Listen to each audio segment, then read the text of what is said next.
Sport. We begin this broadcast by acknowledging the traditional custodians of the land on which this match will be played today and pay our respects to their elders past, present and emerging. We extend that respect to Aboriginal and Torres Strait Islander peoples listening.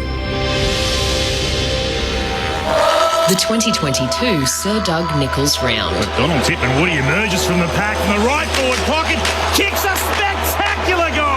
Oh, that is sensational. The Sir Doug Nicholls Round. Grandstand AFL. On ABC Radio and ABC Sport Digital. For the first time since 2019, Dreamtime is back at the G as Richmond host Essendon in the showpiece of the AFL Sir Doug Nicholls Indigenous Round. It's edition 17 of the annual clash, honouring First Nations people, their contribution to Australian football, the game and society more broadly. We've had the MCG lights dimmed, a stirring welcome to country, pre-match entertainment, and now both sides are out there to prepare for the contest to come. Not only does tonight's game honour Aboriginal and Torres Strait Islander peoples, to this year it marks the 30th year since the Mabo decision in Australia's High Court as well, which was a seminal moment in Indigenous history in our country. As far as the contest goes, the occasion's been dominated by Richmond in recent times. The Tigers have won every game since 2014, 11 in a row against the Dons, and the past 7 Dreamtime clashes. And there's been no scrutiny on Essendon's performances of late. Coach Ben Rutten saying the Bombers need to rediscover their hard edge. They've got a big challenge tonight against the Richmond side that's won its past 3. It's a great pleasure to welcome you to the MCG on the lands of the Wurundjeri people of the Kulin Nation for Dreamtime number 17. Joel Peterson with you on ABC Sport Digital. It is, of course, election night as well. There is plenty to keep across this evening. Jess Webster's alongside me to call it all. Jess, it is really a privilege to be here. It certainly is an absolute honour to be here. I've never been to a Dreamtime at the G game as a fan or as a broadcaster, so it's really special to be here. Wonderful occasion, and we have a mouth-watering clash ahead of us tonight. Great crowd building already. I think it's going to be a pretty great night at the footy. Yeah, there's stacks in. We know this game's been to Darwin and to Perth in the last couple of years. First time back here at the MCG since 2019. On that night, a crowd of 80,176 were here. There is plenty in the MCG so far tonight. Nathan Burke is one of our experts on Grandstand AFL. Burkey, good evening. Good evening, Joel and Jess. Yeah, it's a wonderful sight, this. It's been going on for the last sort of 45 minutes. We've had bands, we've had dancers, we've had the lights on, we've had the lights off. It is a wonderful occasion. No Chris Johnson tonight, but we've got a very good substitute indeed, a man who won the Yukon Award in 2012, played in 12 Dreamtime games in Tigers colours. Brett Delidio is with us on Grandstand AFL. Lids, good to have you with us. It's a special night. Yeah, good evening, Joel, Jess and Berkey. Yeah, great to be here. Big shoes to fill, obviously, with Jono, but it is a tremendous occasion and a game that I used to cherish and love being in. So many people, you can already see they're stacking in here. We didn't play a lot of finals in my first few years, so it was a real opportunity for me to try and experience the big crowds and whatever else. But look, I loved every moment of it, and I'm sure the boys will as well. We just hope we get a good fight.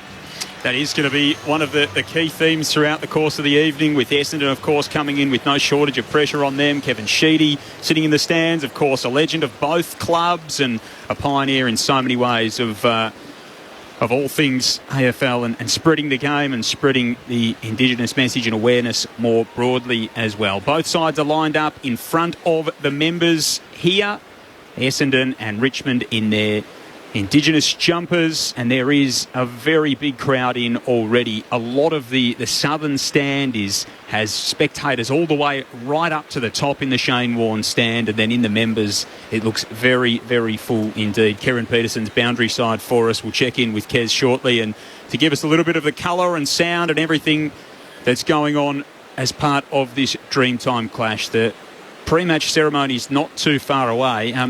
Quickly on Essendon, they need to respond tonight. Big challenge for the Bombers. Yeah, and that's it. I think, Jess said it's going to be a mouth-watering game.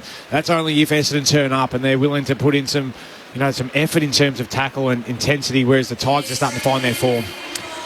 And, of course, the Tigers, as you say, Lids, have won 3 in a row. Let's go downstairs and take in some of the pre-match ceremony before Dreamtime at the G. Again celebrates the Toyota AFL Sir Doug Nicholls Round and the contribution that Aboriginal and Torres Strait Islander people have made to our game. This evening, both the Essendon and Richmond football clubs will each be represented by cultural performers who will conduct a traditional war cry on behalf of each club. Essendon are represented by the Koori Youth Shakespeare's Aboriginal dance group. Their performance this evening is called a Wadama, a dance of celebration of all aspects of life, connection and culture. And for Richmond, they will be performing a Laguntes, a dance that pays respects to the traditional owners of the land on which the Richmond Football Club is located, the Wurundjeri people of the Kulin Nations. The dance commences with a call to country, which grounds our dancers and acknowledges land, sea and people.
Laguntes now one. Laguntes now one. Laguntes now one. Laguntes now one. Laguntes now one. Laguntes now one. Laguntes now one. Laguntes now one. Laguntes now one. Laguntes now one.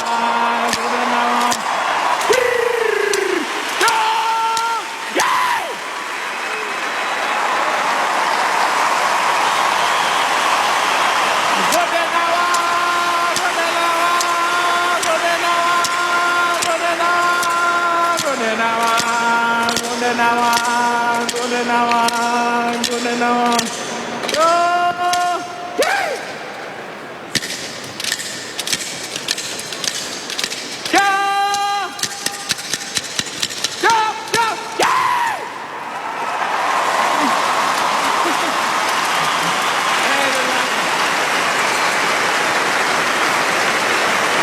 It has become such a feature. Several of the Richmond players joining in the war dance. The performers embraced by the whole Richmond team, while Essendon stand lined up alongside the members' wing. The two Riolis in there, Shane Edwards as well as Shea Bolton, all part of the performance, and it has become such an integral part of this Dreamtime fixture. Marlon Pickett designed Richmond's Indigenous jumper. He was part of that performance as well. Unfortunately suspended and not taking part in the field in tonight's game, but he is so much a part of it as Richmond are concerned, and Ryan Mansell as well out there in his Indigenous strip, although not playing tonight. That was unreal, wasn't it? For the Tigers. How good was that? I got chills. I was thinking, I've never seen that, because I was very strict with when I was preparing for a game. I was like, nah, I'm not doing no dance or anything, but I love that. Tigers boys got right involved. Matty Parker fell over there towards the end of his dance. He was that keen to get involved. No, I love that. I thought that was fantastic, and a real celebration of the boys' culture. Yep, they have embraced it so much, Richmond, and it has been such a successful thing for them. So Richmond and Essendon about to get their warm-ups underway. Berkey, the Richmond part of it, winners of their last three. They sit 8th. A win tonight keeps them a game inside the top 8. They just look like they're starting to find something, the Tigers, after a little bit of a shaky start to the year. Yeah, they're sneaking up on everyone, and I think they're hitting some really good form. You look at their last 3 scores: 165 points, 113, 117 points in the last 3 games. So they're hitting the scoreboard, which is outstanding, and their defence has really hit their strokes as well. So they're coming in probably as good a form as any team in the league at the moment. So it's tough for Essendon coming up against that, but as we said right from the start, Essendon need to stand up tonight. No better team to do it than a team who's in form. Absolutely, it is a big test for the Bombers this evening, who come into tonight's game 2-7, 16th on the table, not where they would have expected to be at the start of the year. Let's go downstairs. A massive crowd in here at the MCG, soaking up all the atmosphere on Grandstand AFL is Carlton's AFLW captain, and on the boundary for us tonight, Karen Peterson. Kez, it's pretty special to be a part of at ground level, I'd imagine. It's an absolute privilege to be down here. Thanks, Joel. Crowd in, absolutely no doubt tonight, is going to exceed the 80,000 that we hear back in 2019, which was the last time that Dreamtime was here at the G. Fans have been treated to an absolutely fabulous pre-match entertainment, which the guys upstairs have just mentioned. Great to see Marlon Pickett involved in the traditional war choir as well. And for the Essendon fans, Anthony McDonald, Tip and Woody was involved as well, embracing his Essendon players prior to them running through the banner. Obviously, he's retired this week. Richmond have won the coin toss. They'll be kicking to the Punt Road end. No doubt their fans down there at Punt Road, at the Punt Road end, will be very, very loud. Absolutely, they will be. Maurice Rioli got the honours for the Tigers to go in and do the coin toss. Trent Cotchin didn't even need to accompany him. Said, young man, get in there and get the job done. That he did. Yeah. Lids and Berkey, a tip for tonight. Start with you, Lids. I think the Tigers comfortably, and I want to see a little bit more from Essendon, but the opening bounce will give us a good indication. Berkey? Tigers for me. Big crowd in. Let's see who can rise to this momentous occasion. On Grandstand AFL, here's Jess Webster. It's Dreamtime at the G, and from the middle, Draper down to Parrish, who hand passes backwards to Merritt. Wobbles a kick inside 50. Right, intelligent tap. Couldn't fight Hobbs, though. And now it's a turnover. Prestia from half-back flank. Wobbles a kick towards the wing. It's turned over again, though. Essendon come up with it through Redmond, who throws it on the boot and sends it towards half-forward, standing in the hole. But couldn't complete the mark as Vlosten. Umpire said play on. Now Ross gives it to Merritt from left half forward. Hand passes to Francis, who's caught inside 50. Ball spills loose. Parrish around the corner. A high up and under towards full forward. Guelphy got fingertips to it. Couldn't complete the mark. And the Tigers have scored it over the line for a minor score. One behind to Essendon. Plays Richmond yet to score after 45 seconds. So some pressure early from the Bombers. Floston spins the footy in his hands at the city end, wheels away from the defensive goal square and kicks long to the southern side. Looking for Lynch, who's up, juggles it, can't mark. Dustin Martin had hands to it, couldn't collect. Parrish for the Bombers shoots the handball wide to Kelly. He chips it over the top and finds his captain, Dyson Heppel. Left foot kick is awkward up toward half forward, floats over the head of Short, spills to Prestia, handball forward for the Tigers, spills to the AFL logo. Daniel Rioli comes in with the one-handed pickup, shoots the handball to Cotchin, and now to Dustin Martin, to the top of the 50, kicks goalward, looks for Lynch, just missed him, a little bit too hot. And a minor score for the Tigers on the fast break back the other way. Tied up at 1 point apiece through a minute and a half. Should have done better there, Dusty, I think. Was he shooting or passing Berkey? That's the interesting one. I think he was shooting. He had Lynch running back towards goal. He had Bolton running back towards goal. And he missed them both, went through from behind. Should have been a goal to the Tigers. Redmond from the kick-in, just high and long towards the wing. Draper and Nankervis, and then Tarrant over the top with a big fist. Spills inside 50 for Richmond. Bolton from close to the boundary line, sends it to the square. It's off hands, falls to ground. Laverty hand passes to Hind, who exits defensive 50 looking for Wright. Fisted away from him. Guelphy collects. His handball can't find a target. Nankervis, he can't go with it. Now Tarrant for the Tigers just kicks it back inside forward 50. That's intercepted by Heppel of Essendon, who flares it out wide to Durham. Tex Wanganeen, Essendon's sub. Jake Hart's the sub for Richmond this evening. Durham has it in space on the Shane Warne stand side. Kicks up the line. Waterman got rid of Floston. Illegally, said the umpire. Floston comes laterally inboard to Short. Jaden Short chips out wide to Prestia, such an important part of this Richmond team when he's up and going. He's going to come back into the corridor for Grimes. The co-captain's got it on the back edge of the square. Scores tied at one behind a piece. Now to Gibcus.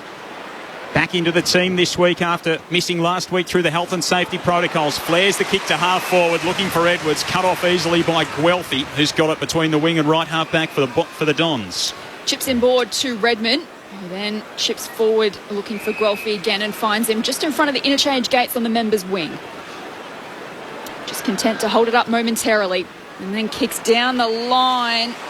Presenting was Hobbs, couldn't complete the mark. Now it still spills the Bombers' way. Smith wobbles kick down the line. It's off hands and over the line for a boundary throw in between wing and half forward. Essendon into attack, scores a level, one behind each after 3.5 minutes. One significant loss tonight for the Bombers, Berkey's no Jordan Ridley. He's going to be a big loss to their defence. Best and fairest winner of a couple of years ago. Ball thrown back in. Redmond takes it off the stoppage, jams it on the boot to the Bombers for full forward. Waterman rode the bump, got the handball away to right. He went looking for Francis in the pocket. Ball's out for a throw-in, 25 around from the Essendon goal.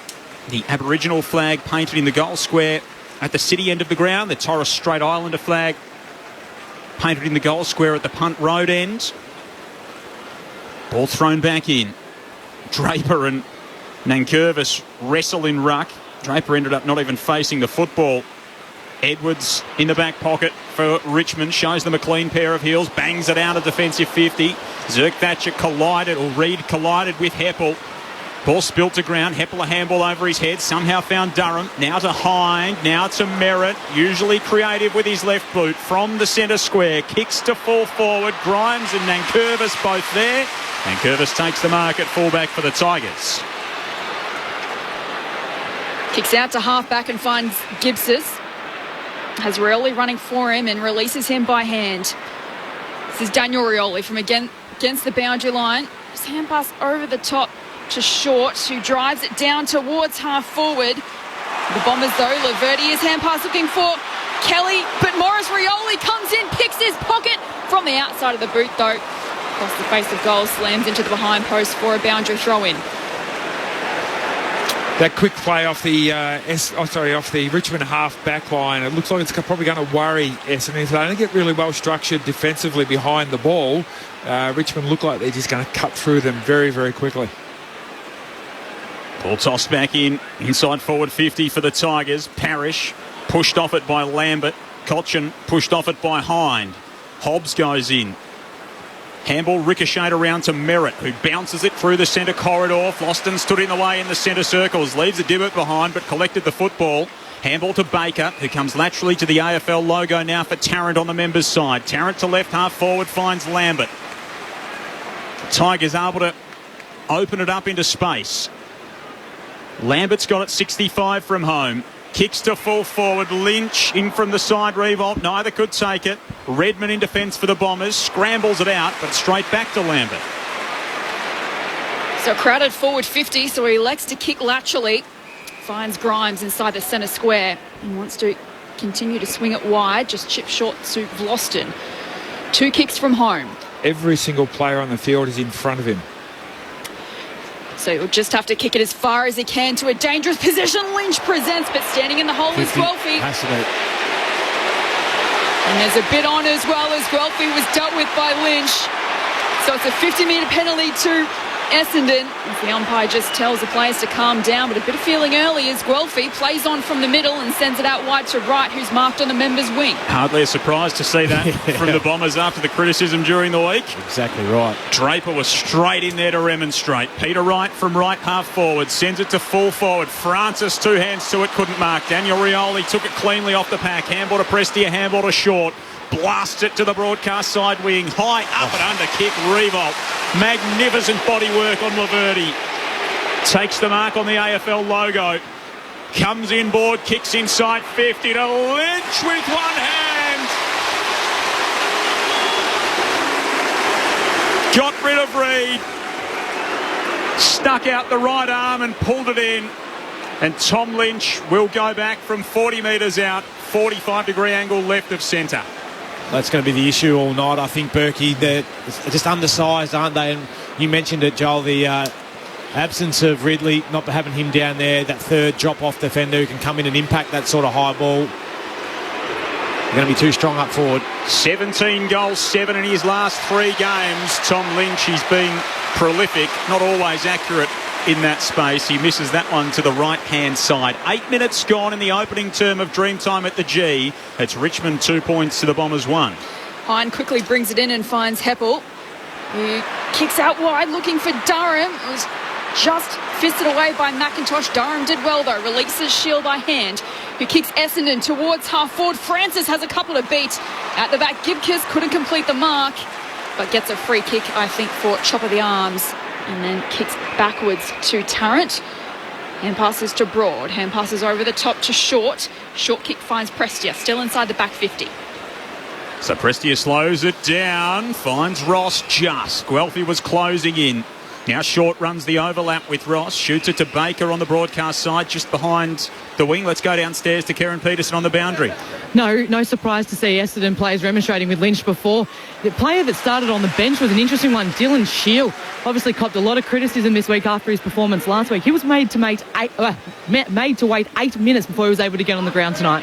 Laverty intercepted for the Bombers. The kick toward half forward for Richmond. Slams it back up the members' side. Shields there now, laying the tackle. Knocked it loose from Short. Hind with a bounce through the middle of the ground. Got drawn to a standstill. Ran into Soldo. Get away from him. Kicks inside the 50 and finds Francis. The burst of Nick Hind, so important. And Francis is marked just inside the forward 50. Nick Hind is important to the Bombers because he goes straight ahead. It's not a lot in the team actually do it. We saw early on, Guelphy got a 50-metre free kick, got the ball in the centre circle and then kicked to Peter Wright on the wing. Just ridiculous play, but at least Hind goes straight ahead. Fourth game of the year for Aaron Francis. He'll strike it from right on the 50. It'll go right to the line and it'll be shepherded through. And Francis fires one through for the Bombers, who have the first of the evening. 10 minutes played opening term.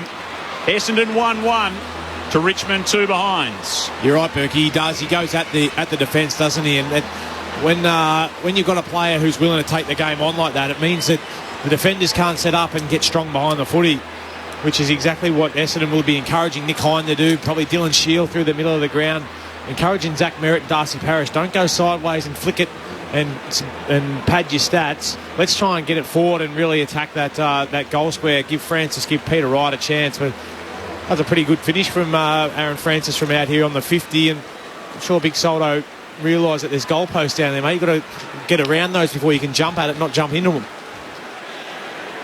So the perfect start for the Bombers. They strike first at Dreamtime at the G from the middle. Soldo down to Cochin. He's dispossessed. Shield picks it up, gives it to McGrath. Just a short kick finds Martin on the point edge of the square. He kicks in Bordeaux. It's a dangerous one looking for Shield. It's chopped off by Ross. Handballs backwards and then to Bolton. He got caught in the middle by Redmond, holding the ball. 50. And 50.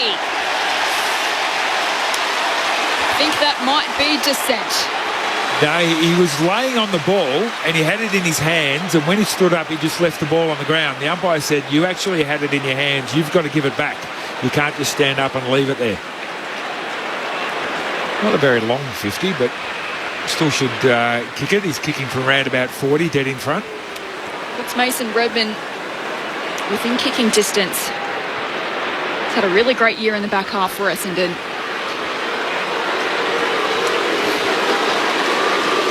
On the approach, Mason Redmond from 45 in front.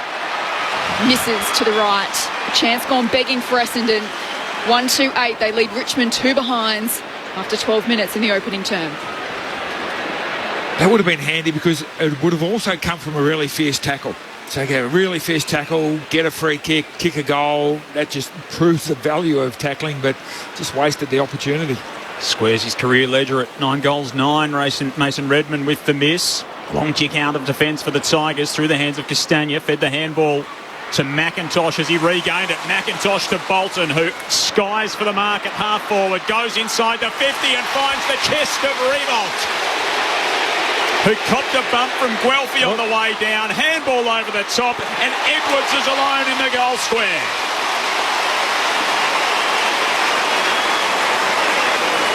Shane Edwards bangs Richmond's first through and scores a tide here at the MCG. 13 minutes played. Richmond and Essendon 1-2-8 apiece. Well, I didn't see where he come from, Berkey. Shane Edwards, not sure whether it come from this side of the ground, but someone needed to find him. But that immediate play on from Shea Bolton was the reason that they got that good look. And Jack Rewalt 1v1 v Laverde. He's always going to be probably too strong for him, too big. But just that quick play on gives him that chance, doesn't it? And it was probably the contest with Castagna on the wing first, the ability to win that and get it going forward. Yeah, the worrying thing for the Bombers is that Richmond have been able to take the ball from their back pocket to their goal square around about 4 times, and they haven't been able to slow them down at all. If that continues, this will be a big score for the Tigers. Back in the middle, Martin slaps it towards Cochin, who goes backwards to Baker, sends it out wide to Edwards, the goal kicker, who's marked in front of the interchange gates.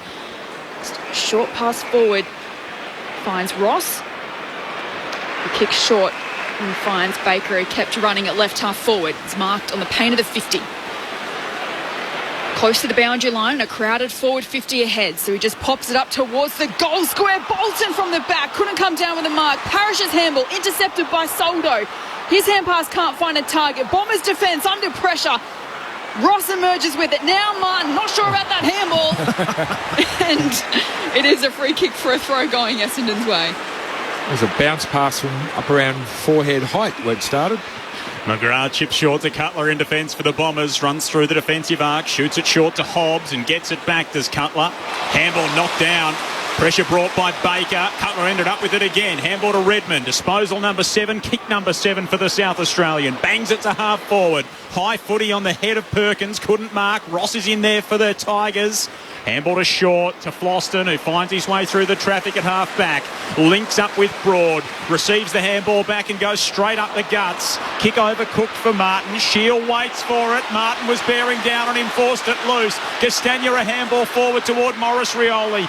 Merritt got back there to intercept it for the Bombers at centre half back. Handball to Cutler, who comes up the middle and finds Durham. Scores tied, 1-8 apiece. 15.5 gone opening term. Durham hand pass to Cutler, who kicks long towards half forward. Martin in a one-on-one, brought it to ground. Vlosten's there, he's dispossessed, and it's a throw. So Perkins with the free kick. Turn around. He's backing himself, Berkey. He is. So the man on the mark is 50 metres out, and he just walked back with his back towards goal. So he knows he's got 60 in him at least. That's a big kick. Or at least he'd want to, Berkey. Yeah. He'd want to now, yeah. So the young 20-year-old is kicked 10 goals this year. This will test every bit of his skill and strength. It's a fairly long run up too. Lofton stands the mark, 49 from goal. Perkins lets it fly from 50 and has absolutely sprayed it. Out of bounds on the full. Free kick to the Bombers in the right back pocket. Got to fake it till you make it, I suppose, don't you, Berkey? Went back with a lot of confidence, but not quite the distance, but good on him for having a crack. Not sure what the coach would have thought, though. Signed the 2-year extension during the week, did Archie Perkins. First of their first-round draft picks from 2020 to re-sign at the Bombers. Of course, he, Reid and Cox. Cox not out there tonight. Reid is getting an opportunity, the Lean Gaffer product. The Tigers in from defensive 50. Ross has it at half-back. Bolton elevates, can't pull it in. Spills to Soldo, tackled by Redmond on the AFL logo. Will have a ball up. Joel Peterson and Jess Webster with you on Grandstand AFL. Brett Delidio, Nathan Burke, your experts. Karen Peterson on the boundary with us this evening. Soldo slaps out of ruck. Had the hit out was sharked by Parrish. He tumbled it only as far as Broad, who almost left it behind. Handball taken by Parrish, who now kicks up to right half forward. Ball bounces just inside the field of play in front of Gibcus, who appeals for deliberate, was never getting that. And we'll have a throw in 45 metres out from the Essendon goal at the City end in the right forward pocket. Never say never, Joel. I've seen some weird ones. So Umpire spins the ball back into play. Draper in front position. Nankervis over the back. Broad can't go with it. Now Short, who just throws it on the boot. It's a hurried kick into the centre square. Heppel back with a flight. Fisted away by Rewalt. Hobbs, he's stripped of it. Now Prestia just gets boot to ball, but his kick is picked off by Bryan, who marks inside the centre square and elects to switch it, and just comes off to Cutler, who's got it just defensive side of the centre circles. So Cutler's been busy, 21 disposals in each of his past 3 games. Kicks long inside forward 50. Draper the target. Spoil from Gibcus. Spilt to Shield right on the numbers of the 50. He retreats by hand to Heppel. Floats a kick to centre half forward. Redmond got called out of it by Durham. Durham the handball to Merritt. Merritt to the forward pocket for the Bombers. Grimes worked Waterman under the football. Chased it toward the line. Couldn't keep it in. And we'll have a throw in 35 metres out from the Essendon goal once more. 1-2-8 apiece. It's been fast, but it certainly hasn't been high scoring in the early parts. We're 18 and a half minutes in here in Dreamtime at the G. Scores a level. It's Bryan and Nankervis do battle in the ruck. Short rows, tackled by Perkins, and the umpire says, give it to me. Ball up, 45 metres out from the Bombers' goal. 10's opening term here at the G. Nankervis palms it down to Prestia. He gives it to Ross, who kicks out wide. Down the line, Soldo got hands to it, couldn't complete the mark. Cutler out the back, he's going nowhere. He's wrapped up in a tackle. The umpire says, ball up, centre wing position in front of the Shane Warne stand. 12 tackles already for Essendon this opening term, getting toward time on. Remember, they had 30 in the entire match last week. Dustin Martin at the stoppage for the Tigers. Got it forward to Cochin. They surge it forward. Richmond, the bounce hand pass to Lambert. Tried to soccer it out of the air. Went straight up and down to Merritt. He got it away to Cutler, and now the Bombers come off half back. A wide kick from Parrish is turned over. Broad takes it for the Tigers, enjoying a career best year. Chips to the edge of the arc, and Ross inside the 50 to Revolt. Jack stretches his arms out above his head and plucks it out of the night sky. Charging out from the goal square. 35 out, 45-degree angle left of centre. Oh, he's not going to kick the snap, is he? I think young Ben Hobbs got a little lesson in work rate just there. Jack Ross, obviously a few more pre-seasons. Just got to the outside of him really quickly. So the leading goal kicker in Dreamtime history, Jack Revolt, goes around the body and kicks another. Dreamtime's been good to Jack, and he in turn has been good to it. His 27th goal in appearance number 14. And the Tigers get a little bit of a break here on the Bombers. 2-2-14 to Essendon 1-2-8. 20 minutes gone. Opening term, your experts on Grandstand AFL are Nathan Burke and Brett Delidio. It's great to see a full forward actually lead flat out at the kicker. And that's what Jack did. He just took off 100 miles an hour, run straight at the guy with the football. And if you're a defender, it's impossible to stop if you have a great kick. If the kick's good, yeah. Yeah, if you have a great kick straight at the player, you can't jump over the top, you can't reach around, and Jack's got great hands and a great finish. So that was good old-fashioned full-forward play. So the Tigers with the last two, back in the middle.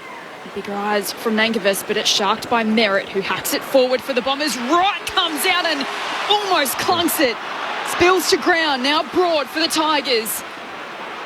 He kicks out wide and finds Edwards at half-back.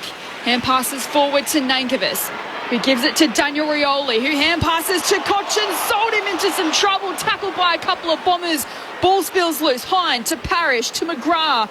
Hand pass to Perkins in the middle, who gives it to Hobbs from the centre circles. Kicks inside a vacant forward 50. Francis can't get there. Grimes at the back. Brings it to ground. Baker in the right back pocket for the Tigers. Just handballs along the ground to Gibcus. Now gives it back to Baker from right half back. Kick down the line's a good one and finds Castagna, although coming in late and getting a hand on it with Hind and smashes it across the boundary line for a throw-in. If anyone can tell me what Peter Wright was doing on that far wing, whereas the ball was coming down the middle, I will buy them a new car. He dropped the ball at centre forward. The ball came out to this wing, went back down the middle. Then he was on the far wing. I've got no idea what he's doing. Very generous of you, I don't think he knows what he's doing either. Short at the stoppage. Handball forward. Prestia tackle as he slipped his handball to Lambert. Tigers at right half forward. Merritt tackled by Castagna. Got boot to ball. Bolton slaps it forward. Grabbed Hobbs when he might not have had the footy, and then grabbed McGrath when he definitely didn't have the footy, and then Bolton ends up with it. He's grabbed while he does have the footy, and he's dragged to the turf at right half forward for Richmond, where we'll have a ball up. 2-2 the Tigers, 1-2 the Bombers. 22 minutes played in this opening term. Dream time at the G. Bolton's on the end of it again at the stoppage. Tumbles it into the pocket. Heppel couldn't mark. Slapped it desperately to Reid on the last line of defence for Essendon.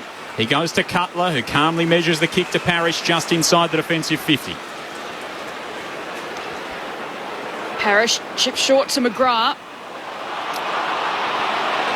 Almost played on, and the umpire gave him the benefit of the doubt. Handball's backwards to Parrish. Now to Bryan. His handball, though, is not a good one. Looking for Hobbs, but picked off by Cochin, who sends it back the other way. Kicks towards half forward, over the head of Bolton, but he gets a free kick. No, kick's going the other way to the Bombers. Push him out. These blokes forget the rule that you never handball to a ruckman on a fast play.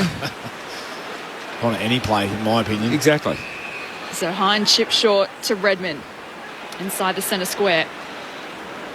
Kicks laterally to Heppel, who's marked in the centre circles, and then sends it out wide to Kelly, who's marked on the members' wing. I'm sorry if you can hear me groaning, but you got the ball in the centre circle. Now the ball is 10 metres in from the wing in front of the interchange bench. Yep.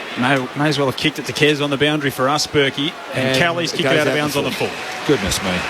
Kez wouldn't have done that. No. She just racking up the cheapies.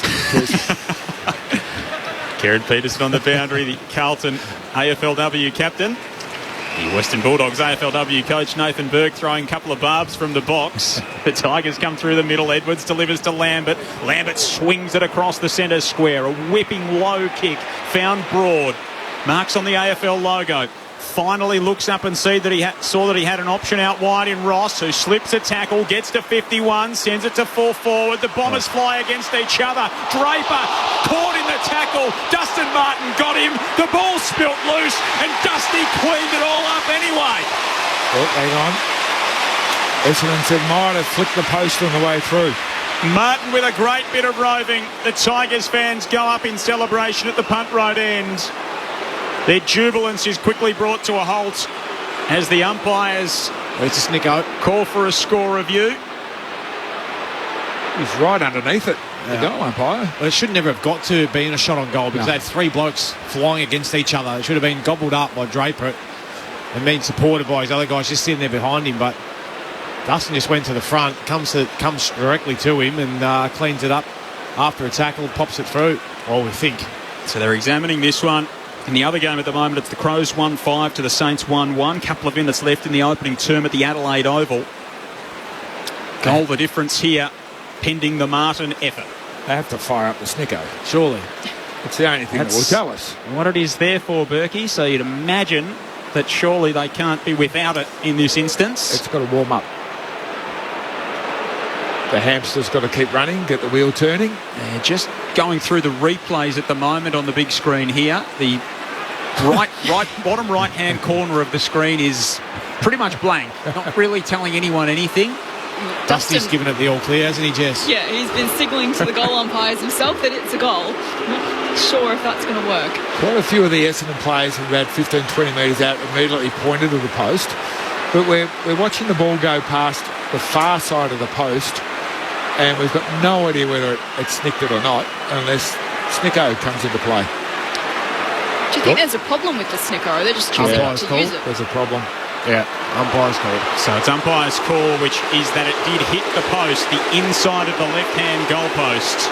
So a minor score. Tigers fans about as pleased as you can hear. Margin is 7 points, 2-3 to 1-2. So Redmond to Heppel in the back pocket. Just kicks long down the line. Draper all right. We'll contest this one right. Comes floating through to the front of the pack and takes the grab. And 50. I think that was a step forward from the person on the mark. Dylan Grimes. The third against the Tigers. We've seen an issue for them already this year. So brings right to just forward of the wing, and he elects to chip out wide to Shield. He'll wheel around and just kick long into the pocket. Guelphy comes through. He couldn't go with it. Nankervis, his kick partially smothered, picks it up again and then just kicks it high. One right will contest this one. Brings it to ground. Edwards at the fall of the ball for the Tigers. Hand passes out to Cochin. Just gets boot to ball and wobbles it down the line. Lynch is tackled to the ground and dispossessed by Reid. Ball in dispute. Perkins comes up with it.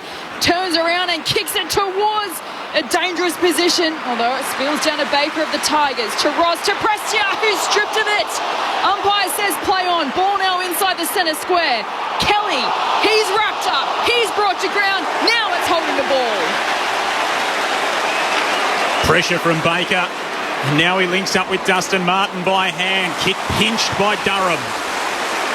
Go back at them. You've just got an intercept mark on the wing and then you stop and you go backwards. If you intercept the ball there, go straight back before the Richmond defenders get an opportunity to pick up their players. Nathan Burke with you on Grandstand AFL.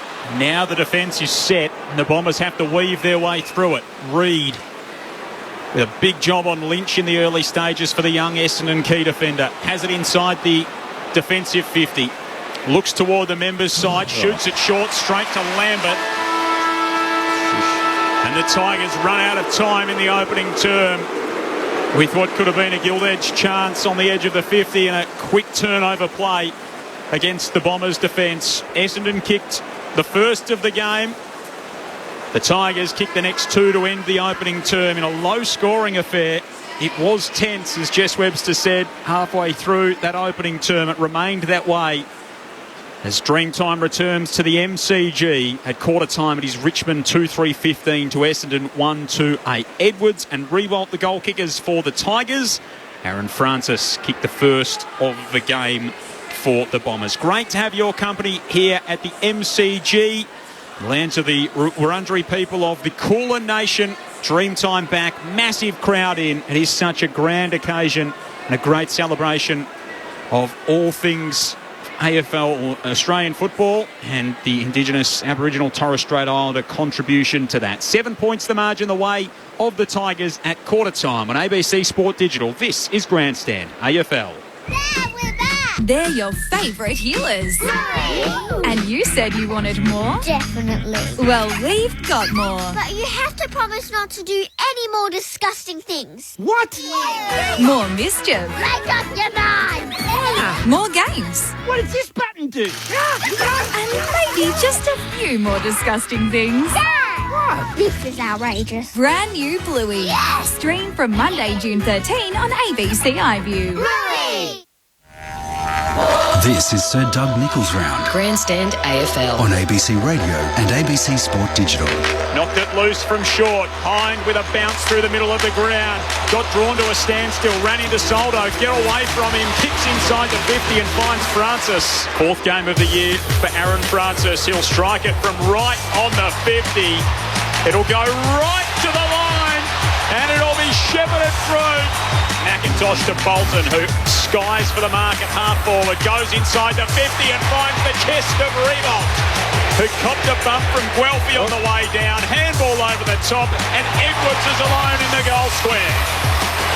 Shane Edwards bangs Richmond's first through and scores a tie. Broad takes it for the Tigers, enjoying a career best year. Chips to the edge of the arc and Ross inside the 50 to Riewoldt.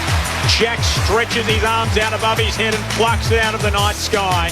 So the leading goal kicker in Dreamtime history, Jack Riewoldt, goes around the body and kicks another. The Sir Doug Nicholls Round. On ABC Radio and ABC Sport Digital. One in the books here at the MCG as Dreamtime returns to its spiritual home, the 17th edition of this clash. And it is Richmond who have won the last 7 Dreamtime games, the last 11 against Essendon. They lead 2-3-15 to the Bombers 1-2-8. Joel Peterson and Jess Webster with you on Grandstand AFL. Kieran Peterson's on the boundary. Nathan Burke and Brett Delidio are your experts in the other game tonight at the Adelaide Oval. Quarter time, the Saints with a late goal have a 2-point lead over the Crows, 2-1-13 to the Crows, 1-5-12. Both goals in that game for the Saints to Max King. Earlier today, Geelong by 35 points over Port Adelaide. The Gold Coast Suns hung around with the Dogs throughout and went down by 19 points in Ballarat. And Naarm Football Club defeated North Melbourne 100-53 under the roof at Docklands. In the A-League, just across the road from us, Western United with a massive win in the second leg of the semi-finals in the A-League men's competition. 4-1 over the Melbourne Victory. They win on aggregate 2-4 and will progress through to the grand final in the A-League men's competition. That was a very big result for Western United. Brett Delidio and Nathan Burke, your experts on Grandstand AFL. What have we made of the opening stages here at the G, Lids? Well, if you're a Essendon supporter, you'll be happy to know that they're nearly at their tackle count from last week. They've had 20 already, which is fantastic for the Bombers, and a reason they're somewhat in this game. I still think they're not defending the ground that well, Berkey. They're getting opened up really quickly, especially from slow plays, which is a concern for mine. The ability of the Tigers to go for the length of the field has been quite, as I said, concerning. And then to be finding unmanned players just forward of the footy, something's going amiss, I think, in terms of their setups and just their communication. That they're up for the fight, and they're contested possessions, 37 all at the moment. They're actually leading the inside 50s. They just haven't been able to capitalise. I think that's due to the strength of the Richmond defence and Big Nankervis getting back, filling those holes and just making it really hard for Peter Wright as their tall target, and Aaron Francis as well. So they're up for it. Berkey, no worries. But, I think the Tigers could really open them up if they just cleaned up their disposal a little bit. Yeah, it's a really sloppy start to the game, to be totally honest. The first 15, 20 minutes, there's a lot of kicks that are going astray. You get the sense that if Richmond really tidy up that disposal, they can open up the Bombers, as you say. I just think the Bombers are a little bit too risk-averse with their ball use. We've seen Hine take them on once, run straight down the middle, have a bounce, take the game on, go forward, hits Aaron Francis, who turn around and kicks their only goal for the game. Other times they turn the ball over in the middle of the ground and immediately look sideways, like somebody's put goalposts up on the wings instead of at either end, which is just ridiculous. And Peter Wright spends far too much time scouting up around the wings. He's the guy that is going to kick you a score that's going to win this game. He needs to kick 5 or 6. Marking the ball on the wing is not going to do it. So send Aaron Francis up to the wing, get Draper to actually mark the ball up on the wing, and get your main goal kicker forward so that when guys do accidentally stream forward, they've got somebody to kick to. So I think the Bombers can really change the way that they're playing to get them inside this game. But at the moment, it looks like the Tigers, they're going on round about third gear at the moment. How long have we got to get that car, by the way? A few more gears in the car that Berkey's promising than third, I reckon. There might be a few more in Richmond as well. Out of the middle, Soldo was legged by Draper. Free kick and advantage to the Tigers, who send it long through Edwards to the city end to start us off. Lynch tackled high, knocked the football out of his grasp. At full forward for Richmond, they all pile on it. Scoots toward the goal line and Morris Rioli sockers it through. There just had to be a moment for a Rioli. And it's the younger of the two. Morris Rioli has his turn on the Dreamtime stage, and he gets Richmond off to a lightning start in this second term. 3-3-21 to the Bombers, 1-2-8 through 30 seconds of the second term. Well, you can see the difference there, Berkey, can't you? The Tigers don't wait in the middle of the ground to get that free kick. They just say, well, we're going to take the advantage here, not allow Essendon to get back. It's a mung, really, from Shane Edwards out of there, but it puts the Essendon defenders under the pump, and therefore they can create a contest. And that's where little Morris Rioli does his best work, doesn't he? He's just buzzing around in there and sockers that one through. His last couple of weeks have been impressive, Morris Rioli Jr., and you have no doubt he'll be relishing this stage. It's from the middle. The Bombers win it through Parrish. His kick, though, towards half forward is intercepted by Vlosten, who hand passes to Short, who gives it to Edwards, and now to Prestia. On the outer side wing is hand pass looking for Rioli. He escapes the Durham tackle. Just gets the handball away to Edwards. From half forward, a low ball inside 50. Bounces off the chest of Riewoldt. Now ball in dispute inside the forward 50. Laverty and Riewoldt. And they clash. And the umpires found a free kick, though, as the ball ricocheted towards Durham. He was copped high by Morris Rioli. This time last year, Sam Durham was playing for Richmond's VFL side. Plucked out of the mid-season draft, the Seymour product. Playing against the Tigers tonight. Kicks long up the line. Soldo, 2 hands to it. Roved by Waterman on the AFL logo out of sight. A blind hand pass from Parrish. Let Edwards in. The Tigers take possession. Prestia a hand pass to Grimes. Back to Prestia. Wobbles a kick to half forward. Clears Redmond, who had one arm outstretched. Couldn't take it with him. Morris Rioli's there. Trying to soccer it around the corner was short. It ricocheted away from him, but he collected it. Skied the kick inside the 50. Revolt back with the flight. Couldn't take it. Spilt to Lambert. Lambert the handball back to Revolt. Left forward pocket for the Tigers. Durham's there to mop it up for the Bombers. Handball to Reid. Kick under pressure. Skies it. Out of bounds on the full. All marked by Edwards. Take your pick. He's got it at left half forward. So hard up against the boundary line. And it's a crowded forward 50, so he elects to just chip short, but is intercepted by Devon Smith. So good reading of the play there by Smith. Elects to chip short, just the required distance to Parrish, still at right half back for the Bombers. His kick. It's a good one looking for Heppel, but just had a little bit too much onto it. Picked up by Daniel Rioli. He gives it to Morris Rioli. Oh, just evades the traffic nicely. And then his kick into the path of McIntosh is tackled by Guelphy. Not sure if he had it. It spills to Martin at right half forward for the Tigers. Under pressure. His kick along the ground inside forward 50. Castagna traps it. He's tackled by Parrish, but Castagna gets the handball away to Daniel Rioli. Hand passes to Ross. The left foot snap towards the teeth of goal. Free kick to the Bombers. Lynch gave it away. So young Zach Reid, who's got a big job tonight. Maybe hasn't been quite as assured as he'd like with ball in hand. He bounces this one to Redmond, who's good enough to collect it. He's been busy early. Disposal number 10 for the Bombers defender, but the Tigers come back inside the forward 50. Lovely touch. Ball collected from Castagna. It was a nice pass from Shane Edwards, who's been important here for the Tigers. And when we talk about defence from Essendon, that was a turnover outside 50. Went to the Tigers player. The Essendon players pretty much back inside their defensive 50, just guard the grass. They didn't say, right, the ball's turned over, I need to get a player. They just don't have that quick thinking to go from attack to defence that they need. Going at a goal a game so far this season, Castagna strikes it from 45 metres out. It just fades, but it's snuck in the right-hand goalpost. Umpire did some work and watched it sneak in. And Richmond's got a 19-point break early in the second term. 4-3-27 to Essendon 1-2-8. 5 minutes played second term. Well, we spoke about at quarter time, Berkey, the way the Richmond boys were able to move that footy, and Essendon sort of sagged off a little bit. Robbie Tarrant right up the backside of Peter Wright there. Doesn't give him an inch, spoils it back inside, and it was just a beautiful little touch kick from Shane Edwards. He's done that since the day he's got here to the Tigers. And a nice finish for Jason Stania. He's, as you said, Joel, averaging a goal a game, always manages to get on the scoreboard. In there more so for his pressure and work rate up and down the ground, but has also added being able to kick goals. So Richmond have now kicked 4 in a row after Francis kicked the opening goal of the game in the first quarter. The Bombers need to respond.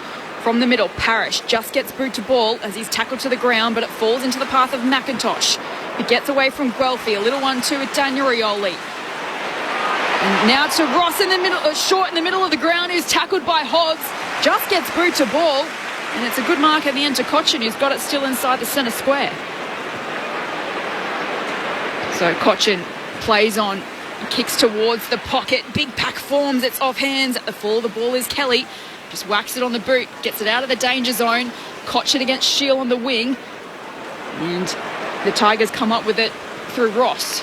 Ross kicks in field to Short, who gets on the left boot, sends it into a vacant centre square. Baker's got it and has territory to run into. Kicks inside the 50 and finds the chest of Soldo.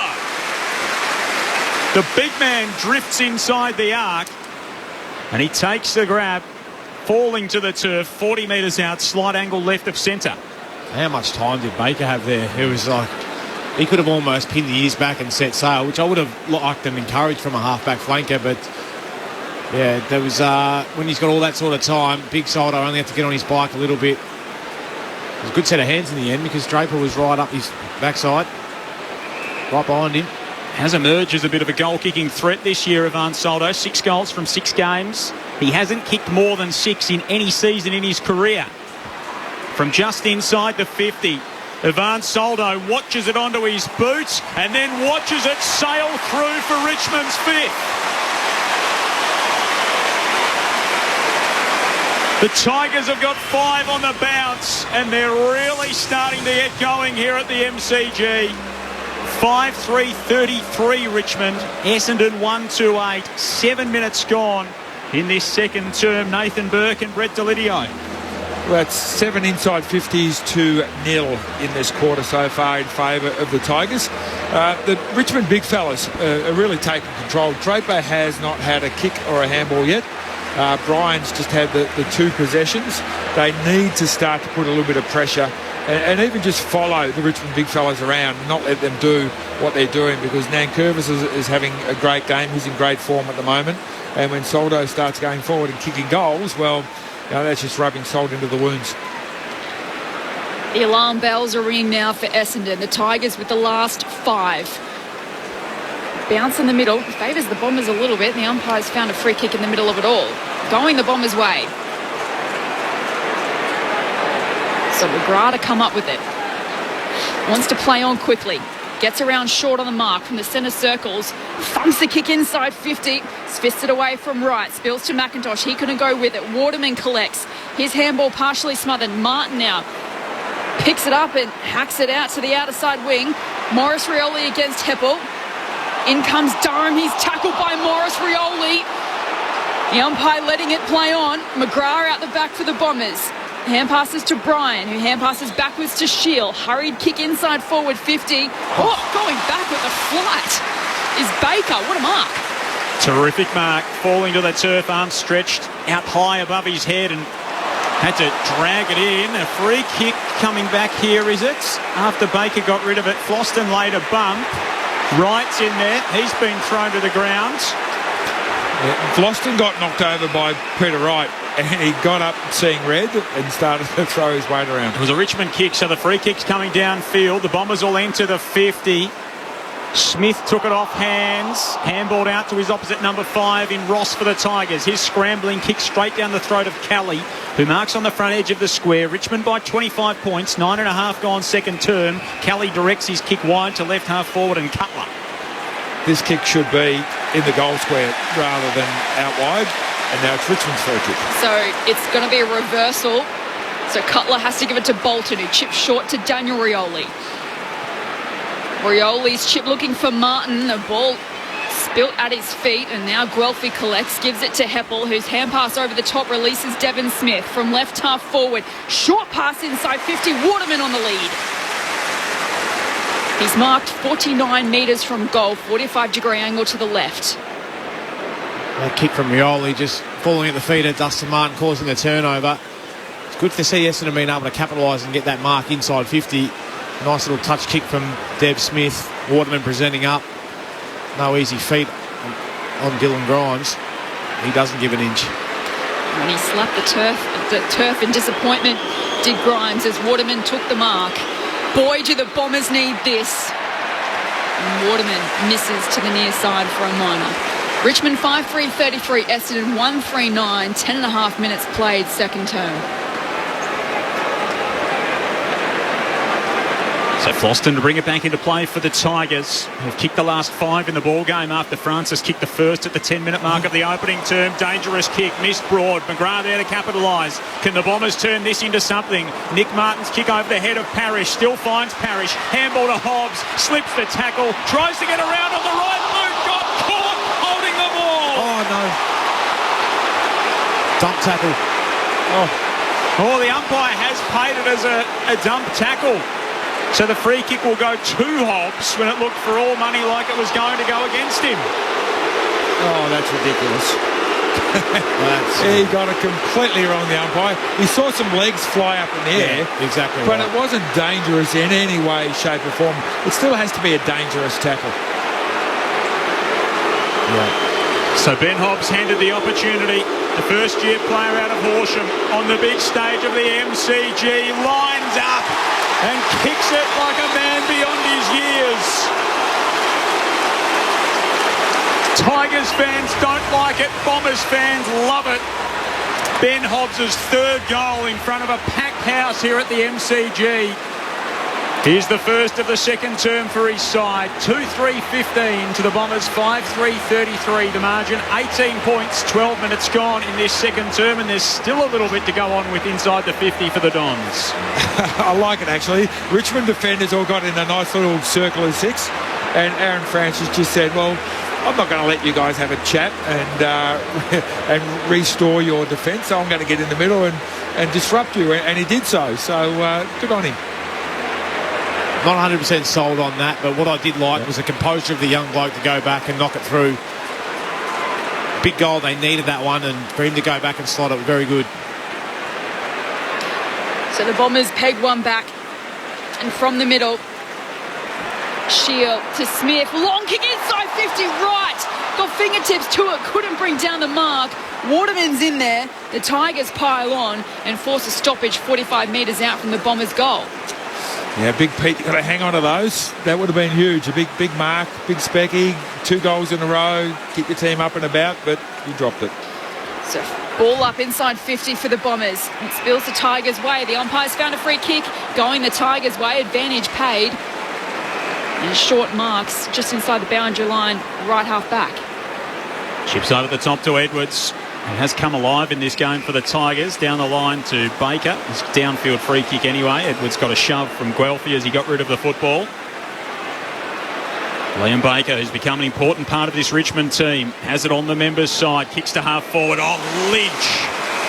An imposing mark out at right half forward. He had Kelly draped all over him and still pulled it in front of the eyes. Chips short to Prestia, who's got it a kick and a half from home for the Tigers. He goes to the pocket. Revolt! On a looping run. Cut the unawares. Jack's got it 40 out, 45-degree angle right of centre. Missed that. I was watching the byplay with Tom Lynch and Jake Kelly. They're trying to run back towards goal. Shane Edwards has laid a block, and then he's having a go at the boundary umpire and say, why don't you call something? He's like, that's not my role. Great kick and great set of hands again from Jack. His hands have been great so far to the start of this game. 3 goals, 2 last week for Jack Revolt.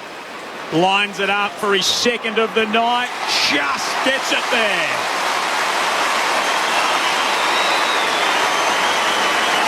And the Tigers' 24-point lead is restored. 6-3-39 Richmond. Essendon 2-3-15. 15 minutes gone second term. Your experts on Grandstand AFL, Brett Delidio and Nathan Burke. It was a really smart kick there to Jack because Cutler was just standing in space just guarding grass, and the ball was kicked straight at the Essendon defender who thought, oh, happy days, the ball was coming straight at me. He stood there waiting for it, and Jack was coming from directly behind him, just tiptoed up around, snuck around the back of him, got himself in front, and when Jack's in front leaping at the foot, he's got a wonderful set of hands and a great finish. So he looks the most dangerous forward on the ground so far tonight. Becomes the first multiple goal kicker of the evening with his second, and as you do, he came straight to the bench. So the most dominant forward at the moment is sitting on the pine. We're back in the middle. Parrish squeezes a kick forward. Hobbs couldn't collect. Daniel Rioli does. His hand pass doesn't find a target. In comes Smith, who gives it to Parrish, and now Durham just kick around the corner inside 50, back with a flight named Curvis. Brilliant mark. And he's quick to move it. Wants to flare it out wide to Daniel Rioli, who can hit up McIntosh at right half back. So McIntosh has got it. Fluoro, orange and black boots. Kicks long up the line. Soldo had 2 to fly against. Reed came over the top. Someone's given away a free kick there. It was the 1 in the 2. The meat in the sandwich, so to speak. Soldo against Heppel. Heppel chips short to Redmond, who took the mark, got clattered into. Umpire said it was okay, just. He's got it in front of the Essendon interchange gates. Disposal number 10 for Redmond's a kick to the point of the square. And Curvis just worked Draper under it easily. Kick straight into McGrath. Spilt back to Hobbs. His handball ricocheted around to Parrish, to Merritt, to Perkins. Tried to ride the bump from Floston. Turn it over. Bolton a handball to Castagna. The Tigers away. Castagna gives it to Baker and now to Bolton. From right half forward, Castagna can keep going. Receives the chance, looks inside 50, Morris Rioli marks. He's got it 35 metres out, slight angle to the left. Once they get on their bike, Berkey, and start using that handball chain going forward, like the Richmond in their premiership years, I think they're really opening up the Bombers' defence, aren't they? They just can't get organised quick enough. No one's coming off. They got caught back defending the goal line. Come forward, put that pressure on, force those handballs to go a bit higher. Morris Rioli Jr. He's already kicked a goal so far this quarter. Guides at home, and the Tigers are out to a game-high 30-point lead. 7:3:45, Essendon 2:3:15. 17 and a half minutes played second term. Your experts on Grandstand AFL, Brett Delidio and Nathan Burke. Well, apart from Stu up the back here, I'm the only one in this box who's probably old enough to remember the original Morris Rioli play for the Tigers, and I remember sitting on the opposite side of the ground in the 1980 grand final when Morris Senior was running amok, absolutely giving Collingwood a hiding in the grand final 1980, 78-point win. He was a magician of a player, and if young Morris is half the player that Morris Senior was, the Tigers are in for a treat with a wonderful, long, spectacular career. 1982 Norm Smith medalist, couple of time best and fairest at Richmond. It's a lot to live up to, Berkey, but it's an exciting prospect. Norm Smith medalist in a losing grand final. It's a hell of an effort. Cochin out of the middle. The kick is targeted to Morris Rioli, who lays the tackle inside the 50 for the Tigers and wins the free kick. Laverty adjudged not to have tried to get rid of it. Dived on it maybe, Joel, I reckon. And right on cue, Morris Rioli Jr.'s got it once more, 10 in from the boundary line. Have a look at the replay, Lids. Yeah, dived, slid in. When you go to ground, you lose all opportunity, don't you? So it was well played by Rioli Jr., though. He didn't come crashing in, really got low. Probably got him a little bit high, actually. Went on second thought there, Berkey. So Morris Rioli kicked 3 a couple of weeks ago against the Eagles. This one won't quite have the carry right to the line. Parrish is there, walks it across for a rush behind. Margin 31 the way of Richmond. 19 gone second term. Joel Peterson and Jess Webster calling it for you on Grandstand AFL. Nathan Burke and Brett Delidio, your experts. Kieran Peterson on the boundary. Hind with the long kick in. It's going to be coming back the other way, though. Baker takes the intercept mark for the Tigers. He's got it 2 kicks from goal at right half forward. Well, Baker just wanted that ball more than any other player in that contest, including all the Essendon players. Sends it to the top of the square. Nane Curvis can't come down with it. Martin's there for the Bombers. McGrath as well. It spills to Parrish. He just hacks it out of the danger zone. It will bounce inside the centre square. The Tigers should win the foot race through. Short, his hand pass backwards to Vlosten. And his defensive hand pass goes backwards to Grimes, who kicks it into the defensive 50 and finds Broad. 19 disposals and 7 marks a game this year for Nathan Broad. Having a terrific year in the back half for the Tigers. The bounce pass to Tarrant back into the team this week to Daniel Rioli. Enjoying some good form of his own off half-back. Couldn't take the mark, knocked it down to himself and lasers one to Dustin Martin, who gets rid of Redmond on the burst. Kicks inside the forward 50. Lynch back with the fly, nudged under it. And Durham takes the mark at the back of the contest for the Bombers. 30 out from his defensive goal. Kicks it not 15 to Hind. Put him under pressure. Hind's kick almost straight to Lynch. Reed set a task. Has to be clean. Sliding in was Ross to apply some pressure. Somehow getting the kick away was Bryan at half-back for Essendon. And it's the Tigers who take possession. Prestia to Castagna. Burns a tackle inside the 50. Slips another one. Hand pass to Morris Rioli. Knocked away from him. Bolton picks it up. Around the body. Bolton just misses. He was onto that in a flash. Shea Bolton. Margin 32 points. 21 gone second term. Tigers 7-5. The Dons 2-3. How much power does he generate for a little bloke? It's amazing. Such good penetration and distance on his kick. So Hind brings the ball back in for the Bombers. Looking for Wright, but edged underneath it and taking the good mark is Grimes. He chips in board to Cochin. Tigers with 7 of the last 8. Cochin called to play on. Kicks it long into the pocket. And dropping back is Kelly with the big fist, sends it over the boundary line. Let's get downstairs to Karen Peterson. Very, very vocal crowd down here, predominantly Richmond fans by the sound of it. Interestingly, Ben Rutten has opted to coach from the boundary this second quarter. He's been involved in a very animated conversation with Dyson Heppel and Matt Guelphy from the Bombers in the last probably 3 or 4 minutes. I'll keep an eye on it. Thanks, Kez. Both standing on the bench at the moment for the Bombers at the stoppage. Hind releases Nick Martin, who slams it up the centre of the ground and finds Francis. 70 from home. Goes back behind the mark. Now has a runner going past in Merritt, who gets inside the 50. Chips to the pocket. Perkins elevates and drags it in. Right forward pocket. 15 out for the Dons. It's one of the few times they've actually used the corridor, kept the ball in the corridor and got the ball forward, and hopefully should end up in a goal to the Bombers, but well done there. Good fast play off the half-back line, but direct play. Hopefully we get to see a little bit more of that direct play in the second half. So Archie Perkins had an opportunity earlier in the game, couldn't make the most of it. This far more elementary. From short range, he makes no mistake. And he drags one back for the Bombers. Margin back to 26. 3-3 Essendon, 7-5 Richmond. 23 minutes gone, second quarter on Grandstand AFL. Thank goodness for young blokes that just play sometimes, Berkey. Yep. Nick Martin just decides, I'm going to tuck the ball under my arm here. I'm going to try and break this game open a little bit. And what happens? Catches the Richmond defence on the hop. Francis gets away from Broad, who's guarding a dangerous space more so.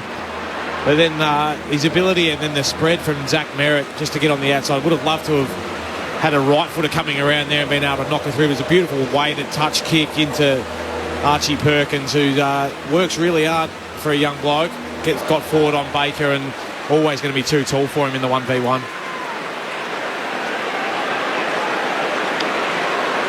So the Bombers are just keeping in touch with the Tigers in this second term. And they're back in the middle.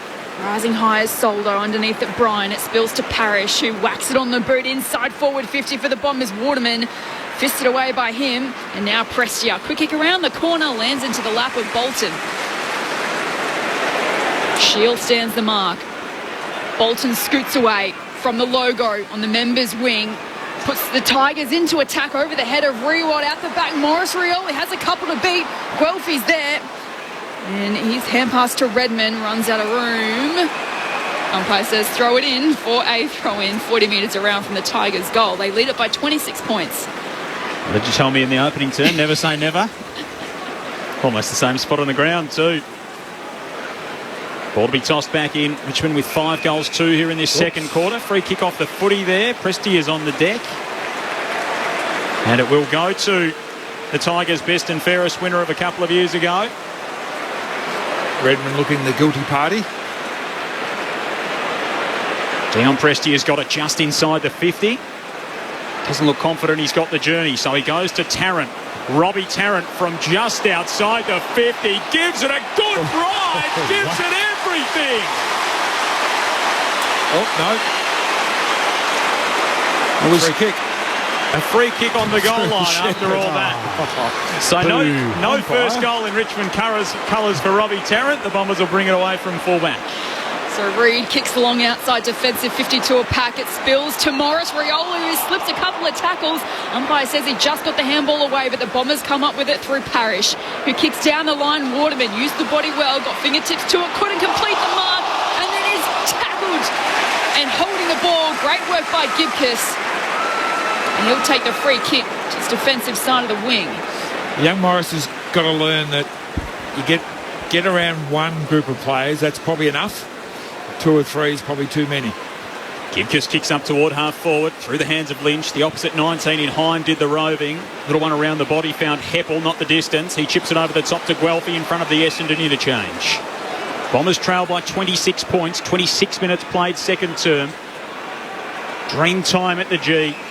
Returning to the MCG for the first time since 2019 in front of a massive crowd here tonight. Guelphy kicks toward half forward for the Bombers. Soldo knocked it down. Tarrant the roving. Hand pass to Ross. Couldn't go with it. And he's escorted across the boundary line by Waterman and Merritt. And it'll be thrown back in. 53 out from the Essendon goal at the punt road end. The Bombers with 2 goals, 1 here in this term to the Tigers 5-2. Richmond have opened up a 26-point gap. Umpire spins it back in a plate. And Soldo with the tap to Bolton, who just whacked it over the top of his head. It lands into the lap of Guelphy, gets around Martin. Handballs to Hine from the point of the square. Sends it inside 50 for the Bombers, out the back Waterman. And he's pushed out Gibkiss.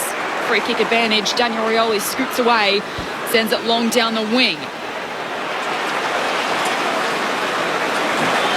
Ross keeps it alive to Lynch. Handballs inboard to Martin. He has a fumble and then kicks it off the deck to Bolton. And one-on-one against Parrish. Bolton with the tackle on Parrish.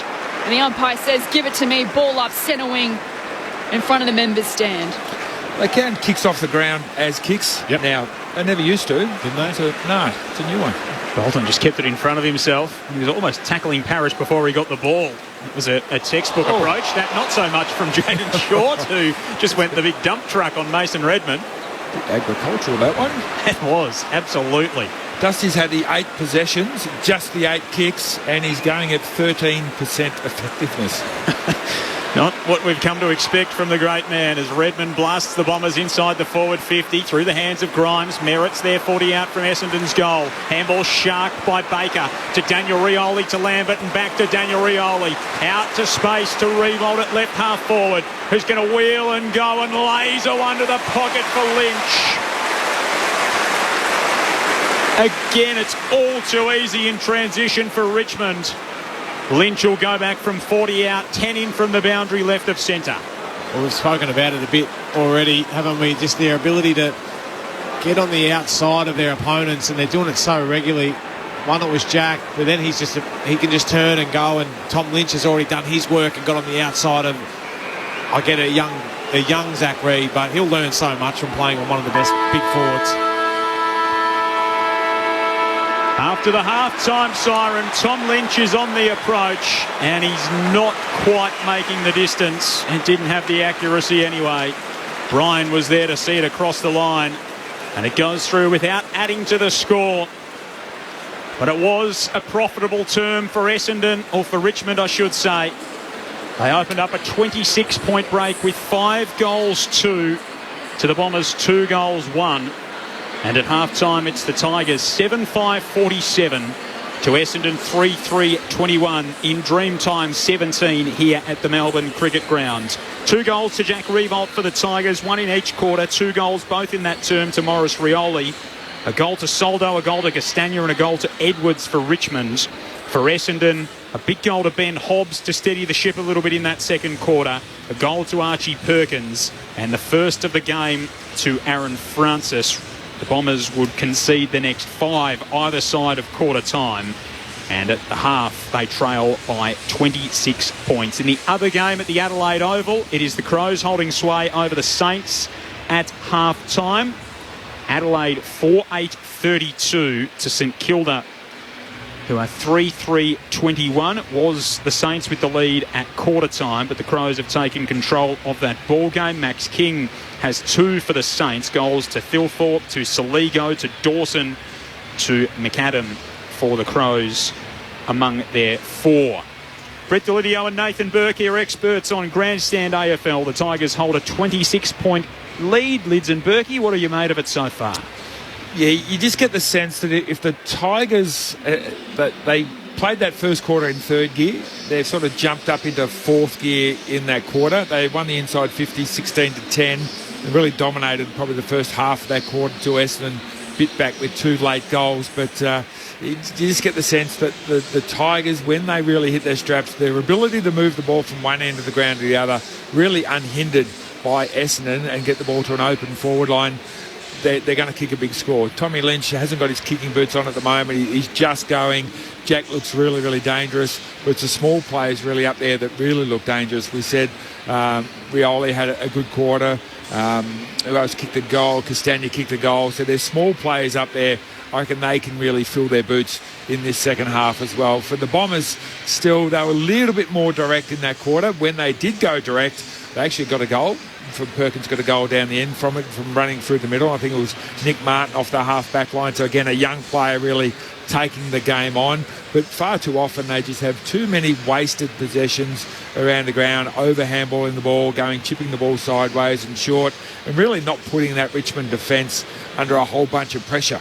And that's what I want to see. The Richmond defence, if you don't put them under pressure, they're too good to actually concede a winning score or a losing score. So take them on, put them under pressure. Peter Wright, stay up there. Francis, stay up there. Perkins, stay up there. And make the Richmond defenders accountable for a play. At the moment, they're just sort of sitting back and doing whatever they please. So it's really, to me, it's set up for Richmond to really blow away this second half. We spoke about the tackles for Essendon in the first quarter and lauded them for 20. They had 7 in that quarter. So they sort of went back to their old play a little bit, and that's why Richmond dominated, but really didn't hurt them as much as they will in the second half if they get as much time and space as they did that quarter, Lids. Yeah, I think you're right, Berkey. That's what stood out to me, especially early in that quarter, was, Essendon started off that first quarter really, really well, and they were up for the fight, willing to tackle, chase, up to try and beat Richmond in the contested footy, but in that quarter they sort of fell asleep a little bit early, and that's what ultimately allowed Richmond. They got that nice goal from Hobbs when they really needed it, but then Richmond goes straight back down and go bang, kick another one, and then bang on another one after that as well. So it's really up to Essendon to come out here and say, right, this is how we started in that first quarter. Let's see how long we can continue to play this way. And for all their supporters here, that's all they're going to want to see. Can you stay competitive, and how long can you hold on for the next 20 minutes?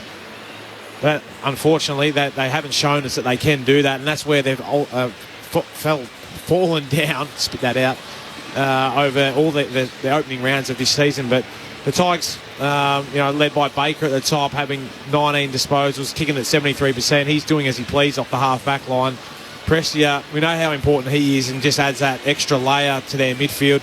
And I've liked Short going into that, into their midfield, coming off half-back. We know what he's like in terms of kicking out and getting handball receives, but he almost plays that defensive sweeper-type role as that mid, gives them plenty of drive and kicks it a long way on most occasions. But for the Bombers, I think it's about, let's win it if we can first, get those contested balls, clearances, and then try and just get it forward and give Pete Wright and Aaron Francis a real chance forward to the footy.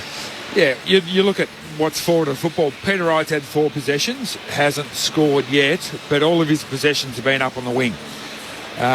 Francis has had 1 kick for 1 goal. Actually, 1 kick, 1 goal, 2 handballs. Draper hasn't touched the ball yet. Not a kick or a handball. I don't know whether that's a mistake on our score sheet, but I can't remember him touching it. 7 hit-outs. 7 hit-outs. That's it. Has not taken 1 kick, 1 mark, nothing. So that they need their big fellas to stand up and do something. Wright needs to hit the scoreboard. Francis needs to hit the scoreboard, and Draper needs to get himself into the game. They need him to really try and impose himself, because Soldon and Curvis are doing it pretty easily in there, and really Richmond doing it pretty easily. And we talk about their defence, Essendon, and how it struggled. And we've said it before, Berkey, we're not necessarily talking about their back 6, but it's Richmond's ability to just transition the ball throughout. There's no pressure from the midfield. Yes. When we talk about as well. Yeah, we talk about their defence. It's not necessarily we're pointing the finger at Laverty and these guys that are back there under the pump, but it is those other players further up the ground that maybe aren't applying the pressure they need to. Well, that's exactly right, Joel, and that's where we're seeing that it's that ability to transition run that they're getting opened up, but it's also coming off the back of some pretty ordinary turnovers, and they're not deep turnovers. If they can get that footy in 20 to 30 metres out versus being 40 to 60, that makes it incredibly hard to defend when it is turned over outside your 50-metre arc. We've seen Richmond bounce off there really quickly and then get shots on goal, but as a back 6, they're actually doing okay. Like we spoke about them being undersized, and when you've got the whole 50 to yourself, tell me your defender, Stephen Silvani, wouldn't be able to stop that. So Lynch has had the 5 touches, no goals at the moment, and Jack's had 5, looking imposing, but only still kicked 2. So it's been a collective from the whole forward line of Richmond, but unfortunately the defence, as you said, Joel, up the field needs to just improve. What I like about Richmond is there's a little bit of a changing of the guard of their top ball winners. Where Baker's had 19, Presto's had 18, generally gets a lot of the footy. Short with 17 now, he's regularly getting high numbers. Rioli with 15 off the half-back line, Edwards with 13, Ross with 12.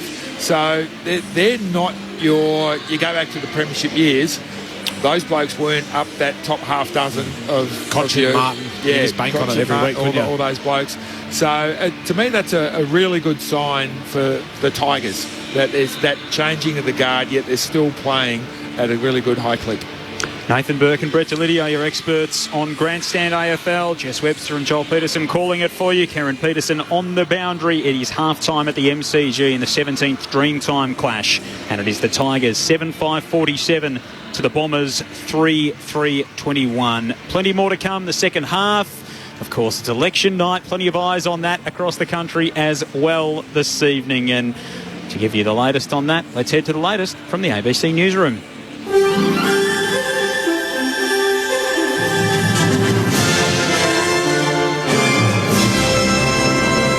ABC News with Satyam Weinstein. Early vote countings underway in the federal election, with both Labor and the Coalition hinting the result could bend their way. Polls have closed across the country this hour. The Coalition currently holds 76 seats and must hang on to all of them if it's to retain a majority government. Appearing on the ABC's election panel, Labor frontbencher Tanya Plibersek says she's sensing a mood to change the government. I have sensed a real it's time for a change feeling. I've been in my own electorate of Sydney today, going from booth to booth. People very keen to vote, even with the big numbers in pre-poll. I was amazed at how long the queues were. And, in my electorate at least, a very strong sense that it's time for a change. Meanwhile, Finance Minister Simon Birmingham says he doesn't believe there's a strong desire to vote out the Coalition.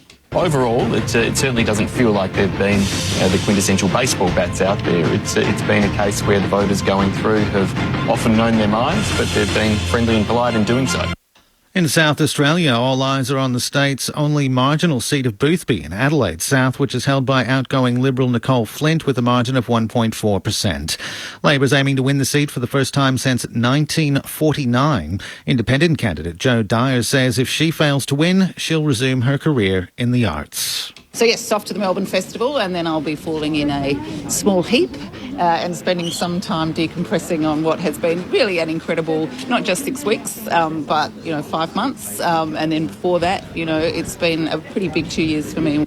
Australia's Speaker in the House of Representatives is projected to hold on to his seat on Queensland's Sunshine Coast. The LNP's Andrew Wallace has recorded 59.9% of the vote in his seat of Fisher, with 15.5% counted. ABC election calculators predicting he'll retain his seat with a 3% swing towards Labor. Heavy rain has sparked a number of flood warnings in Queensland this evening. Major flood warnings are current for the Condamine, Balone and Moonee Rivers, as well as Cooper Creek. Minor flood warnings have also been issued for a number of catchments across Queensland. Finland's state-owned gas operators confirmed that Russia has switched off supplies to the country. The Russian energy giant Gazprom says Finland is refusing to comply with Moscow's demand that it pay for energy supplies in Russian currency. Here's the BBC's Joe Inwood. Russia has demonstrated quite clearly over the years, but specifically recently as well, that it is happy to use energy supplies and the dependence of European states on its energy supplies as a tool of geopolitical influence. And I guess it's probably the least that we would have expected. When Russia said that Finland and Sweden applying to join NATO would have consequences, I think this is the very, very least that we should look for. Whether it'll have a huge impact on the Finns, I probably wouldn't imagine it will. They're certainly not as dependent as some other European nations. They do get a lot of natural gas from Russia, but natural gas isn't a huge component in their energy mix, as it were. The US President Joe Biden says the United States is ready to stand with South Korea to strengthen its defensive position with North Korea. It follows a meeting between Mr. Biden and the new South Korean President Yoon Suk-yeol. At a joint news conference, Yoon Suk-yeol called for peace. A sustainable peace on the Korean Peninsula is underpinned by a principled and consistent policy towards North Korea. In lockstep coordination with the Biden administration, I commit to resolutely safeguard peace on the Korean Peninsula. The Palestinian Health Ministry says Israeli troops have shot and killed a teenage Palestinian boy as fighting erupted when soldiers entered a volatile town in the occupied West Bank. The shooting, which Israel says came during a gun battle with local militants, came at a time of intensified military activity in the northern West Bank town of Jenin. The Health Ministry says an 18-year-old Palestinian is also in a critical condition after being wounded by Israeli gunfire. The WA Premier, Mark McGowan, is rejecting reports that St John Ambulance will drop and leave patients at emergency departments to avoid ambulance ramping. There were reports ambulance officers had been told to leave patients capable of walking themselves into the emergency department. Mr McGowan says the information's incorrect and misinterpreted. He says they're working to accommodate a lack of staff in hospitals. We have around 3,500 hospital staff off just with COVID. Then we have other people off with sick leave. It's very high rates of absenteeism. And this is something that we are dealing with, and it's causing these issues. You can get more news from our website at abc.net.au/news. Conversations. Spend an hour in the life of someone else. You go very raw and you feel a whole layer of skin has been peeled off. Someone who has seen and done remarkable things. I didn't stand up next to a safe with a doctor's stethoscope and pick the numbers, but we used to open safes, yeah. Hear the latest conversations weekday mornings from 11 on ABC Radio. Or anytime on the ABC Listen app. This is Sir Doug Nicholls Round. Grandstand AFL. On ABC Radio and ABC Sport Digital. At full forward for Richmond, they all pile on. It scoots toward the goal line and Morris Rioli soccers it through. There just had to be a moment for a Rioli. Morris Rioli has his turn on the Dreamtime stage. Baker's got it and has territory to run into. Kicks inside the 50 and finds the chest of Soldo. Ivan Soldo watches it onto his boots and then watches it sail through for Richmond's fifth. Handball to Hobbs, slips the tackle, tries to get around on the right boot, got caught holding the ball. Oh no, dump tackle. Oh, the umpire has paid it as a dump tackle. So Ben Hobbs handed the opportunity. The first year player out of Horsham on the big stage of the MCG, lined up and kicks it like a man beyond his years. Castagna gives it to Baker and now to Bolton. From right half forward, Castagna can keep going. Receives the hands, looks inside 50. Morris Rioli marks. He's got it 35 metres out, slight angle to the left. He's already kicked a goal so far this quarter. Guys at home and the Tigers are out to a game-high 30-point lead. Now has a runner going past in Merritt, who gets inside the 50, chips to the pocket. Perkins had an opportunity earlier in the game, couldn't make the most of it. This far more elementary. From short range, he makes no mistake. And he drags one back for the Bombers. The Sir Doug Nicholls Round. On ABC Radio and ABC Sport Digital. Half-time here at the MCG, the 17th Dreamtime clash between the Bombers and the Tigers. It's Richmond, the hosts, by 26 points at the main break, 7-5-47 to the Bombers, 3-3-21. Joel Peterson and Jess Webster calling it for you on Grandstand AFL. Great to have your company on ABC Sport Digital through Melbourne, Hobart, Perth and Darwin. And, of course, on the AFL app, wherever you might be listening, election coverage dominating local radio right around the country in this 2022 federal election night. Everyone in our commentary box has gone and done their democratic duty. Hope you did the same. And it is an interesting election night, as most people predicted and most of the pollsters predicted. There does look like there has been a little bit of a swing to the Labor Party. Anthony Green saying on the ABC's election coverage a little while ago that he can't get the coalition to 70 seats. Of course, 76 needed for majority government in the House of Representatives. And after the redistributions, the Liberal Party, the Liberal National Coalition came into the election with 76 seats on their books. So any swing against them was going to be trouble. And it looks as though that might be the case. We'll keep you updated with all the election results or any news as it comes to light. Of course, you can jump on the TV, ABC TV, and the ABC News website or app, the best place to get a comprehensive coverage of the 2022 federal election. There's another game on in the AFL at the moment. Adelaide 4-8-32 leads St Kilda 3-3-21 at halftime in that game at the Adelaide Oval. earlier today in the AFL. It was a win to Geelong over Port Adelaide, 82-47 down at Cardinia Park. To the Western Bulldogs, 106-87 over Gold Coast at Ballarat. And to the Naarm Football Club over North Melbourne, 100-53 at Docklands. The Roos got it back to a little bit closer than that in the third term, but Naarm kicking away in that final term to stay undefeated in 2022. 10 and zip, the D's, 100-53. Here at the MCG, 7-5-47, plays 3-3-21. A couple of goals to Morris Rioli and to Jack Riewoldt here at half-time. Scones, jam and cream on offer in the MCG media box. Lids, how'd you go? Terrible. I've been good all day. I've looked after myself. I've watched what I've eaten in preparation for a couple of custard donuts. And we spoke too long at half-time and I've missed out. No good. So they were there. I saw Tony Shaw in the box next to us come in with one, so I was like, yep, I'm going there, I'm running in. He's got 6 of them. Oh, that's where they've gone. Yeah. Sure, he's hogging the custard donuts. He's a nice bit of fare here at the MCG at half-time on a chilly evening. It is very cold. There is just a bit of haze sort of across the ground here at the MCG. The lights shining brightly as both teams getting ready for a start in this second half. Berkey, put your coach's hat on. If you were Ben Rutten, what would the message have been at half-time? I want them to take the game on, to live by the sword, die by the sword. They need to get the ball back into the corridor. They need to keep their forwards at home, give those guys who are streaming through the middle a target to actually kick to. I don't want to see them come streaming through the middle and then say, oh, there's no one down there, I need to go sideways. So keep your big fellas at home.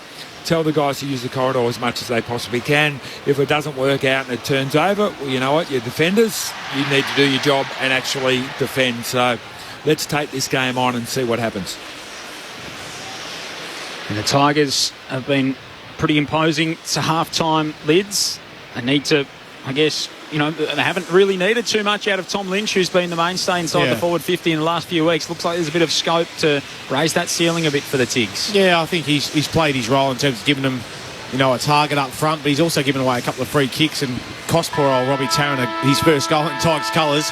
First goal for a long time, I reckon, for Robbie, but yeah, plenty of room for improvement for the big fella. And just clean up their disposal a little bit. I reckon that'll open this game up even more. So Richmond well in control at the half. They lead by 26 points as we enter the third term. From the first ball up, Draper gets his first disposal of the night. It's a high up and under towards half forward. Bounces past Waterman. Trickles inside 50. But Tarrant is there for the Tigers. Whacks it back into the middle. Draper, he wins a contested ball and then gives it to Guelphy. Now to Merritt. His hand pass went over the head of, McGrath to Merritt. Now Merritt picks it up. He hand passes to Parrish. Gets it back from Parrish to Merritt. Wobbles a kick inside 50. And good work by Grimes to fist it away by Waterman over the line. It'll be tossed back in 40 metres around from the Bombers' goal. Round 9, 2019. Robbie Tarrant's last goal. Drove one through from long range, as Brett Delidio mentioned, and free kick on the goal line was given away by Richmond to nullify that score. Ball tossed back in. Bombers inside, attacking 50. Draper paddles it to the pocket. Parrish is onto it, met by Baker with a bump, and then it's slapped across the boundary line by Cochin. Umpire says throw it in right next to the right hand behind post. The Aboriginal flag painted in the goal square at the city ends. The Torres Strait flag at the punt road end. Ball tossed back in. Mankervis takes front spot, decisively down, but Smith steals it. Handball to Shield. Shield snaps, and Shield gets Essendon on the board to start the second half. And plenty of Bombers rush across to celebrate with Dylan Shield, who's endured an interesting week after last Saturday night, and snaps truly to reduce the margin to 20 points. 2 minutes gone, third term. Richmond 7-5, the Bombers 4-3. It was a nice snap, wasn't it? Really quick onto the boot. I probably would have liked to have just seen a little bit more emotion from the big fella. You've had a pretty tough week, and it's the first one of the second half, or one you really needed, and just to really get the boys going, pump the fist, flex those big pipes. But unfortunately, just pretty subdued till. But good for Essendon. They really... Yep. Draper's obviously got a rocket at half time because he steps up his work rate. He did more in the first minute of the quarter than he did in the whole first half. Shields' first goal of 2022 as well is from the middle. McGrath to Parrish. The Bombers kick it towards half forward. Shields there. But coming through is Prestia, who gives it to Daniel Rioli. He loops a hand pass over the top to McIntosh. Close against the boundary line. His hand pass looking for Daniel Rioli. Picked off by Guelphy. To McGrath. To Martin. His hand pass partially smothered and goes over the boundary line between wing and half forward. Bombers into attack. They trail Richmond by 20 points 3 minutes into the third. Last win for Essendon against Richmond, round 11, 2014. 11 in a row for the Tigers, 7 of them Dreamtime clashes.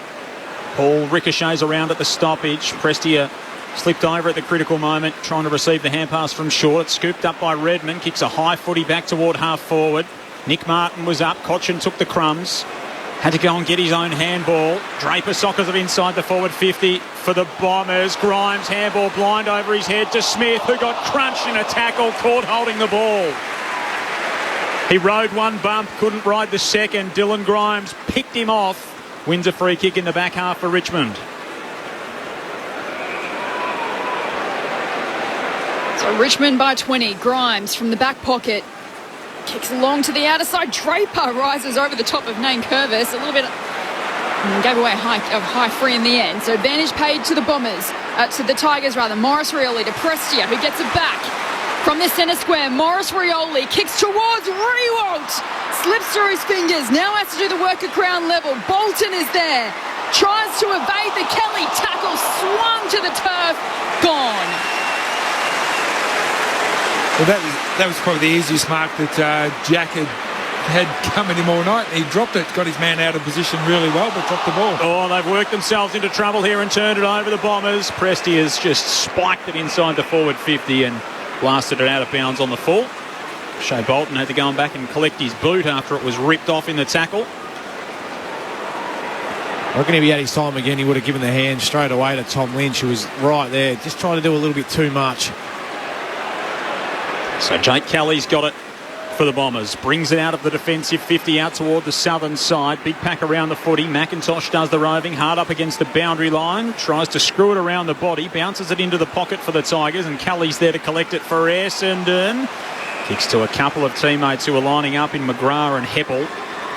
The latter has the football. Chips it on over the top to Redmond. Richmond by 20 points. 5 minutes gone. Third term. Redmond just holds it up and now called to play on. You just have to thump it down the line. It's a big kick too.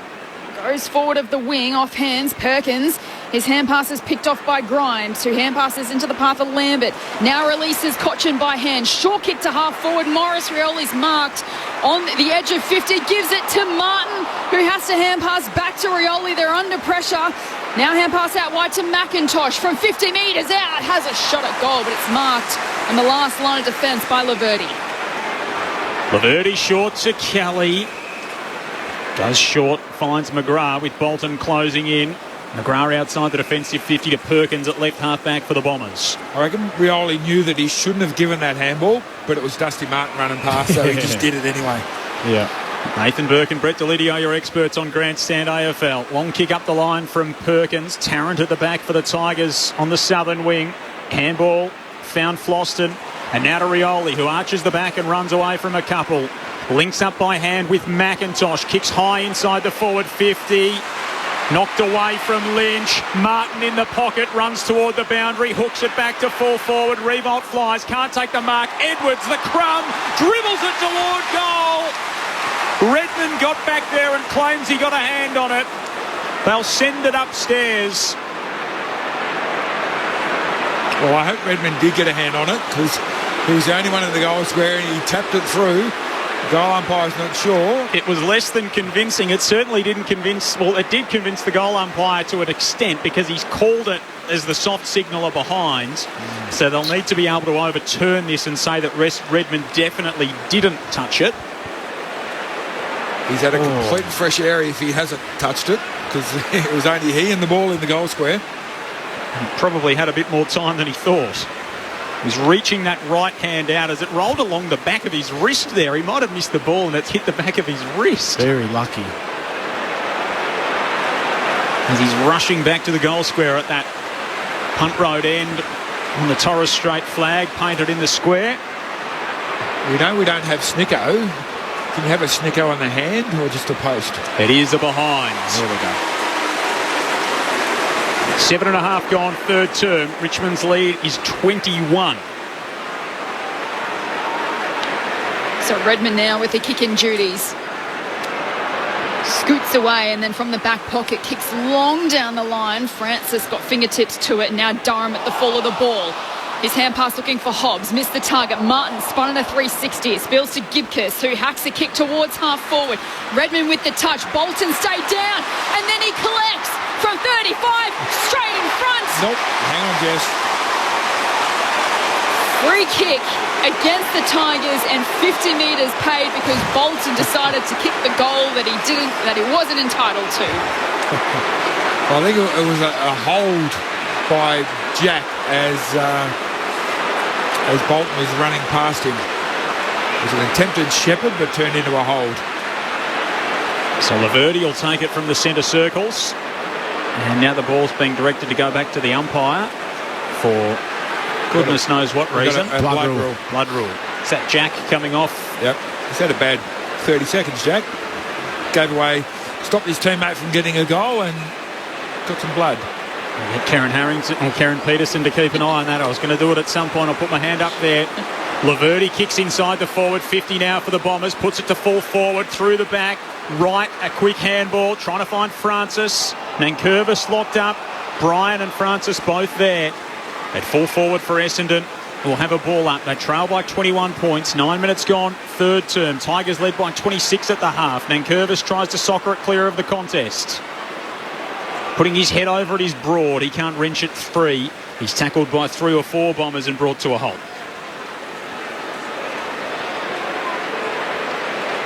So ball up inside 50 for Essendon.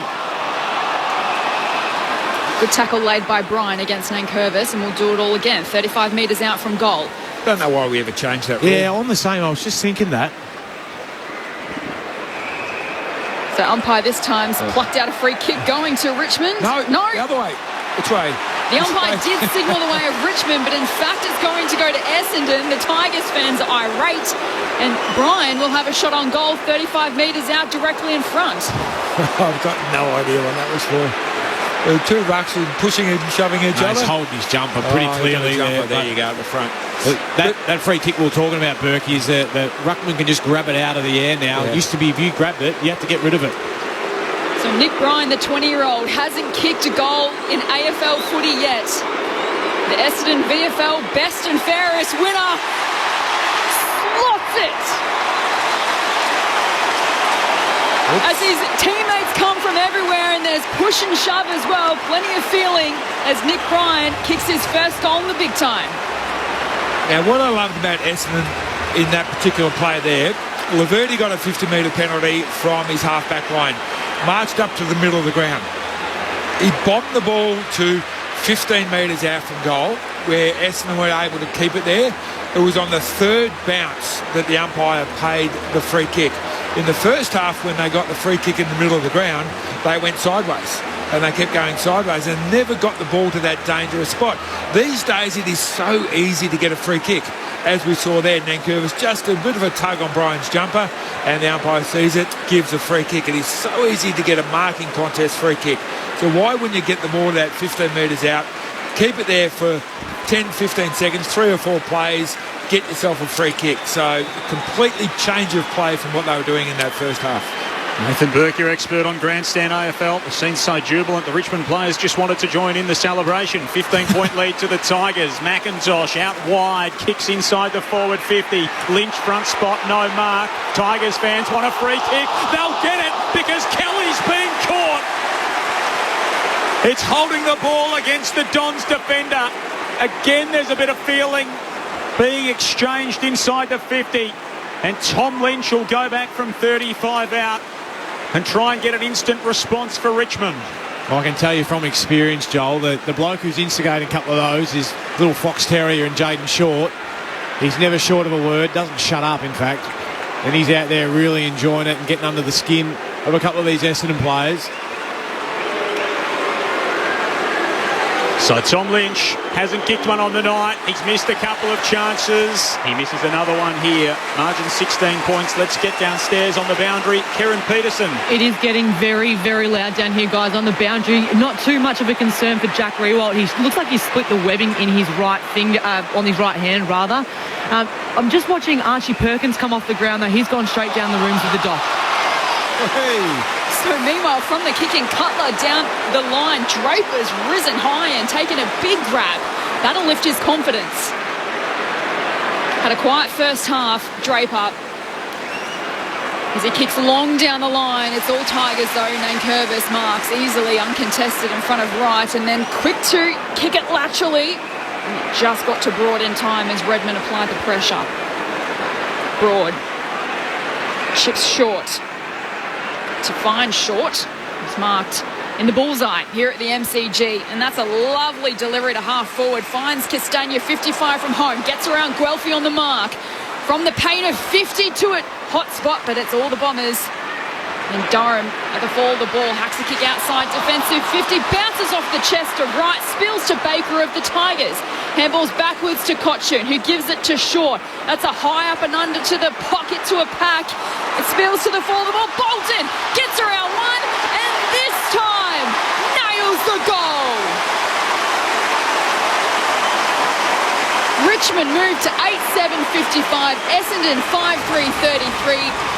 14 minutes play, third term. Your experts on Grandstand AFL, Brett Delidio and Nathan Burke. You spoke about Big Pete Wright coming up and providing that contest. He did do that. He just needed to be able to hold on to that. As soon as he didn't, there was 3 or 4 Richmond players all around it. I think Liam Baker took it from the crumb. Got it to Jayden Short. Big high ball. Shea Bolton, for a guy short in stature, geez, he's powerful and he's always zigging when everyone else is zagging, I find. Berkey's always going the other way, steps out of traffic, very calm in amongst a lot of bodies and always gets on the scoreboard. Had a couple of opportunities, one taken off him. Good to see him out there kicking goals again in this Indigenous round. We know he's got the flash, but he is becoming a more consistent presence, isn't he? Yeah, absolutely. I think with more time spent in the midfield as well, that we're seeing more and more of that. So Shea Bolton again makes his mark on a contest for the Tigers from the restart. Kotchun, a handball to Prestia. And out to Nankervis. Here come Richmond once more. McIntosh spears inside the 50. Push. Soldo gave a big old shove in the pack. And down at the punt road end, the Richmond fans are in full voice, letting the umpire know what they think of that decision. Laverty will take it from fullback for Essendon. Kicks to the outer side. McIntosh in front position, threw his hands in the end. Now ball in dispute. The umpire's found a free kick. It is going Essendon's way for holding the ball. Dylan Shield to come up with the footy at left half back. They trail Richmond by 22 points midway through this third term. Shield long down the line, right in the front of the pack, fisted away by him. Vlosten has won himself a free kick for too high. So the Tigers come into the corridor. Vlosten's kick over the head of Castagna. Did he get a shove? Yes. And so Jason Castagna just ahead of the AFL logo, whips it across the centre corridor to Short. He's got Baker riding shotgun, feeds the handball in that direction. Baker inside the 50 to Lynch. Strong mark from Tom Lynch. He'll have another opportunity to kick his first, having kicked 2 behinds from a number of opportunities so far. He's 45 out. When the Tigers switch the ball from one side of the ground to the other, when they get it on that far side, they actually go forward and take it really quickly. And the forwards that know that they're going to go quickly and lead straight at the kicker. So Tommy hasn't had his kicking boots on today. Let's see what he can do here. So from just inside the 50, Lynch launches into it and drags it across to the left. 3 behinds for Tom Lynch tonight. 8-8-56 Richmond, 5-3-33 the Dons, 17 gone, third term on Grandstand AFL. It's 3 behinds and 1 at the end of the first quarter that didn't make the distance. So the Bombers share it around the back half. Shield kicks it backwards inside defensive 50 to Kelly. Hand passes backwards to Redmond, who started the kick in, and he kicks to the broadcast side of the ground and finds Reed. Still inside defensive 50. As Lynch stands the mark. Reed kicks short to Redmond. He's marked at right half back. Called to play on, chip short inboard to Merritt. Patient footy here by the Bombers. Merritt thumps it long down the line, looking for right. The ball spills to Grimes of the Tigers, gives it to Koch, and then Floston is wrapped up in a tackle by Shield. The umpire says, I'll have it. Ball up, centre wing position, Members side.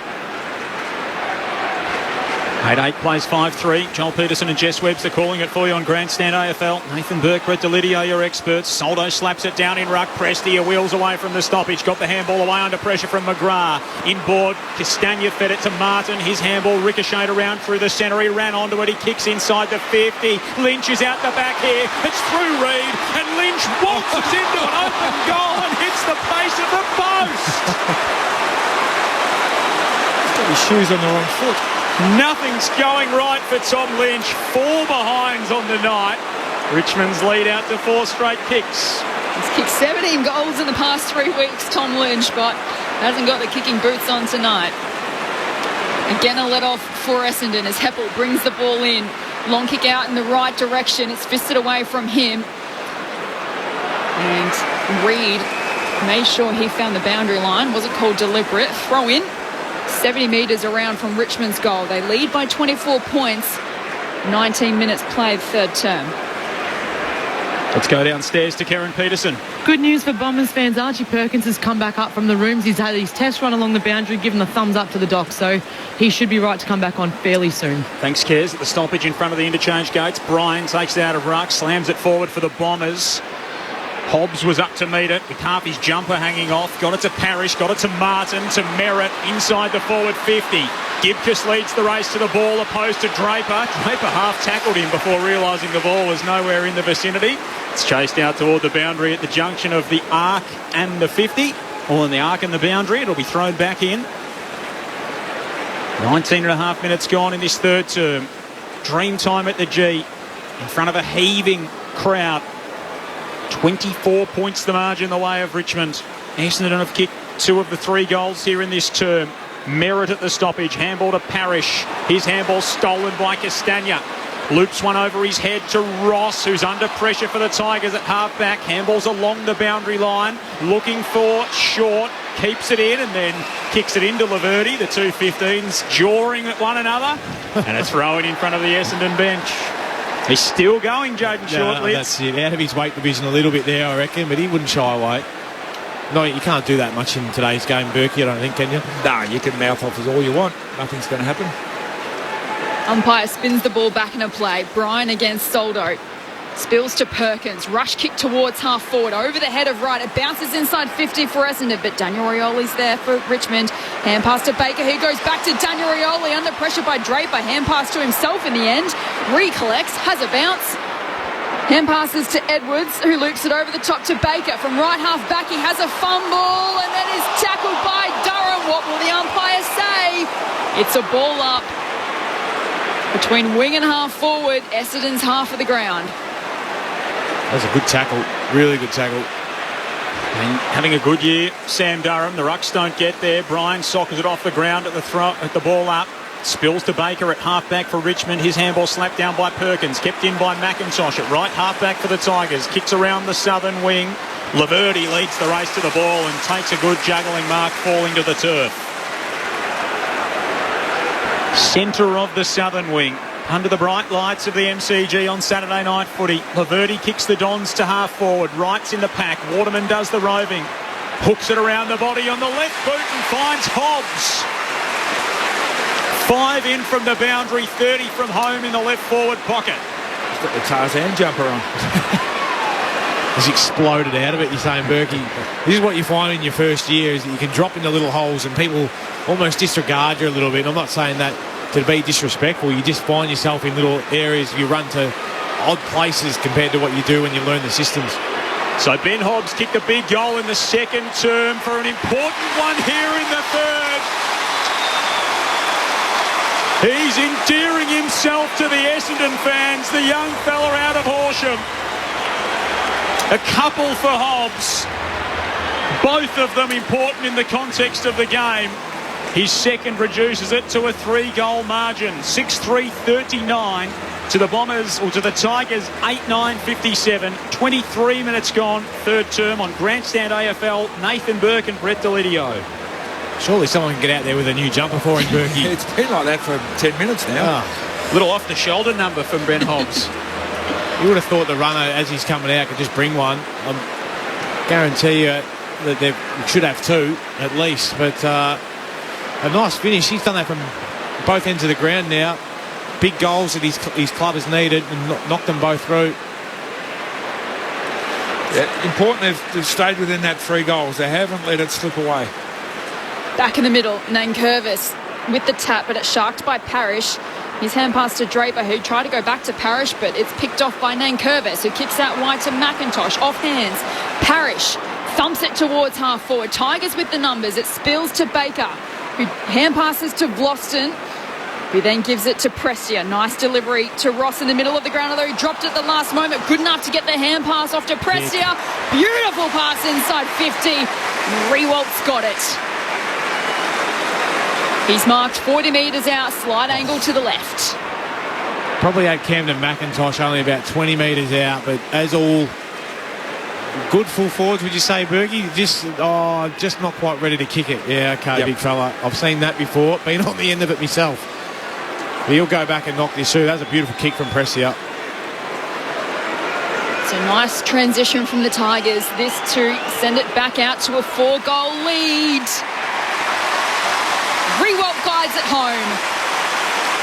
He's got 3. Richmond 9-9-63. Essendon 6-3-39. 25 minutes played, third term. Again, great use of the corridor by the Tigers. Just brought the ball in. I think it was Prestia on the end of a handball, overlap handball through the middle.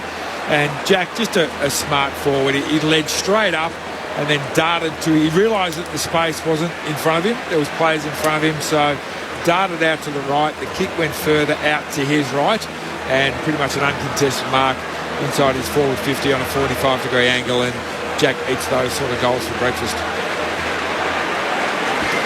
Let's get downstairs to Karen Peterson. Kez, Ben Hobbs has had an outfit change.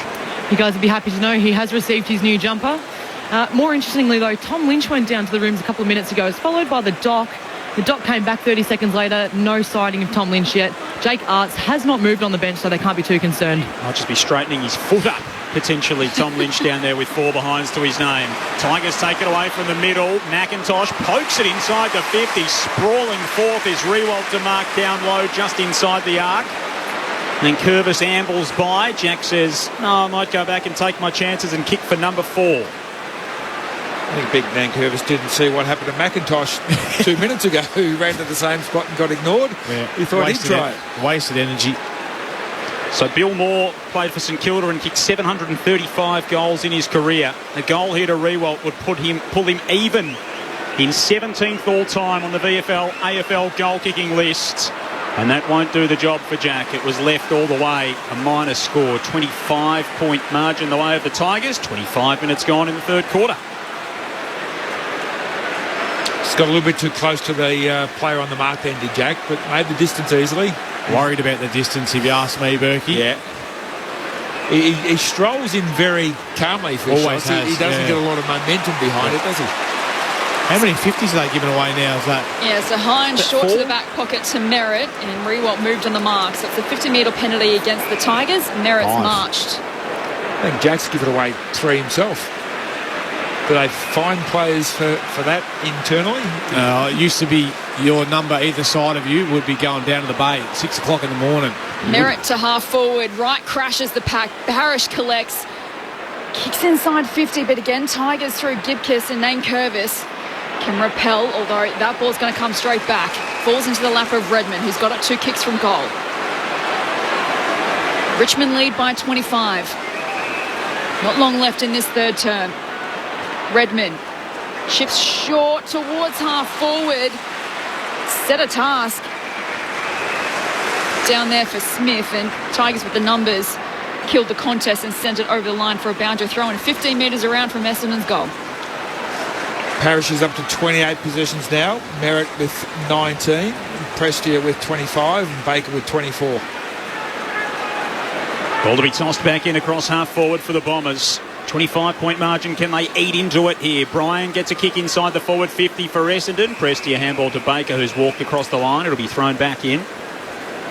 It's really important that the Bombers get the next goal. If they let the Tigers get another one 3 minutes before three-quarter time, well, I think that's a margin just too far. So they either need to keep it at this distance or get one themselves. Ball is slung back into play again. Bryan knocks it toward the boundary line. Parish, a handball to Merritt. Standing start from just outside the 50. Skies it inside the forward 50. Bryan tried to spike it down in front of himself. It ricocheted around the corner to Daniel Rioli. Handball to Bolton. Back to Rioli on a looping run through the defensive 50. Takes a bounce. Handball out in front of Gibcus. It'll settle for the youngster and he blasts it up the southern wing. Has Solder all alone, but the kick goes over his head, which is hard to do. Out the back, Heppel. He collects just inside the boundary line, but walks over with ball in hand for a ball in. 70 metres around from the Tigers' goal on the outer side. They lead by 25. Dylan Shield coming off a little bit proppy here. We'll get Kez to keep an eye on that one. Ball back into play. It's a shallow throw-in in the end. Draper, uncontested, just fists it down to Merritt. Hand passes out wide to Parish.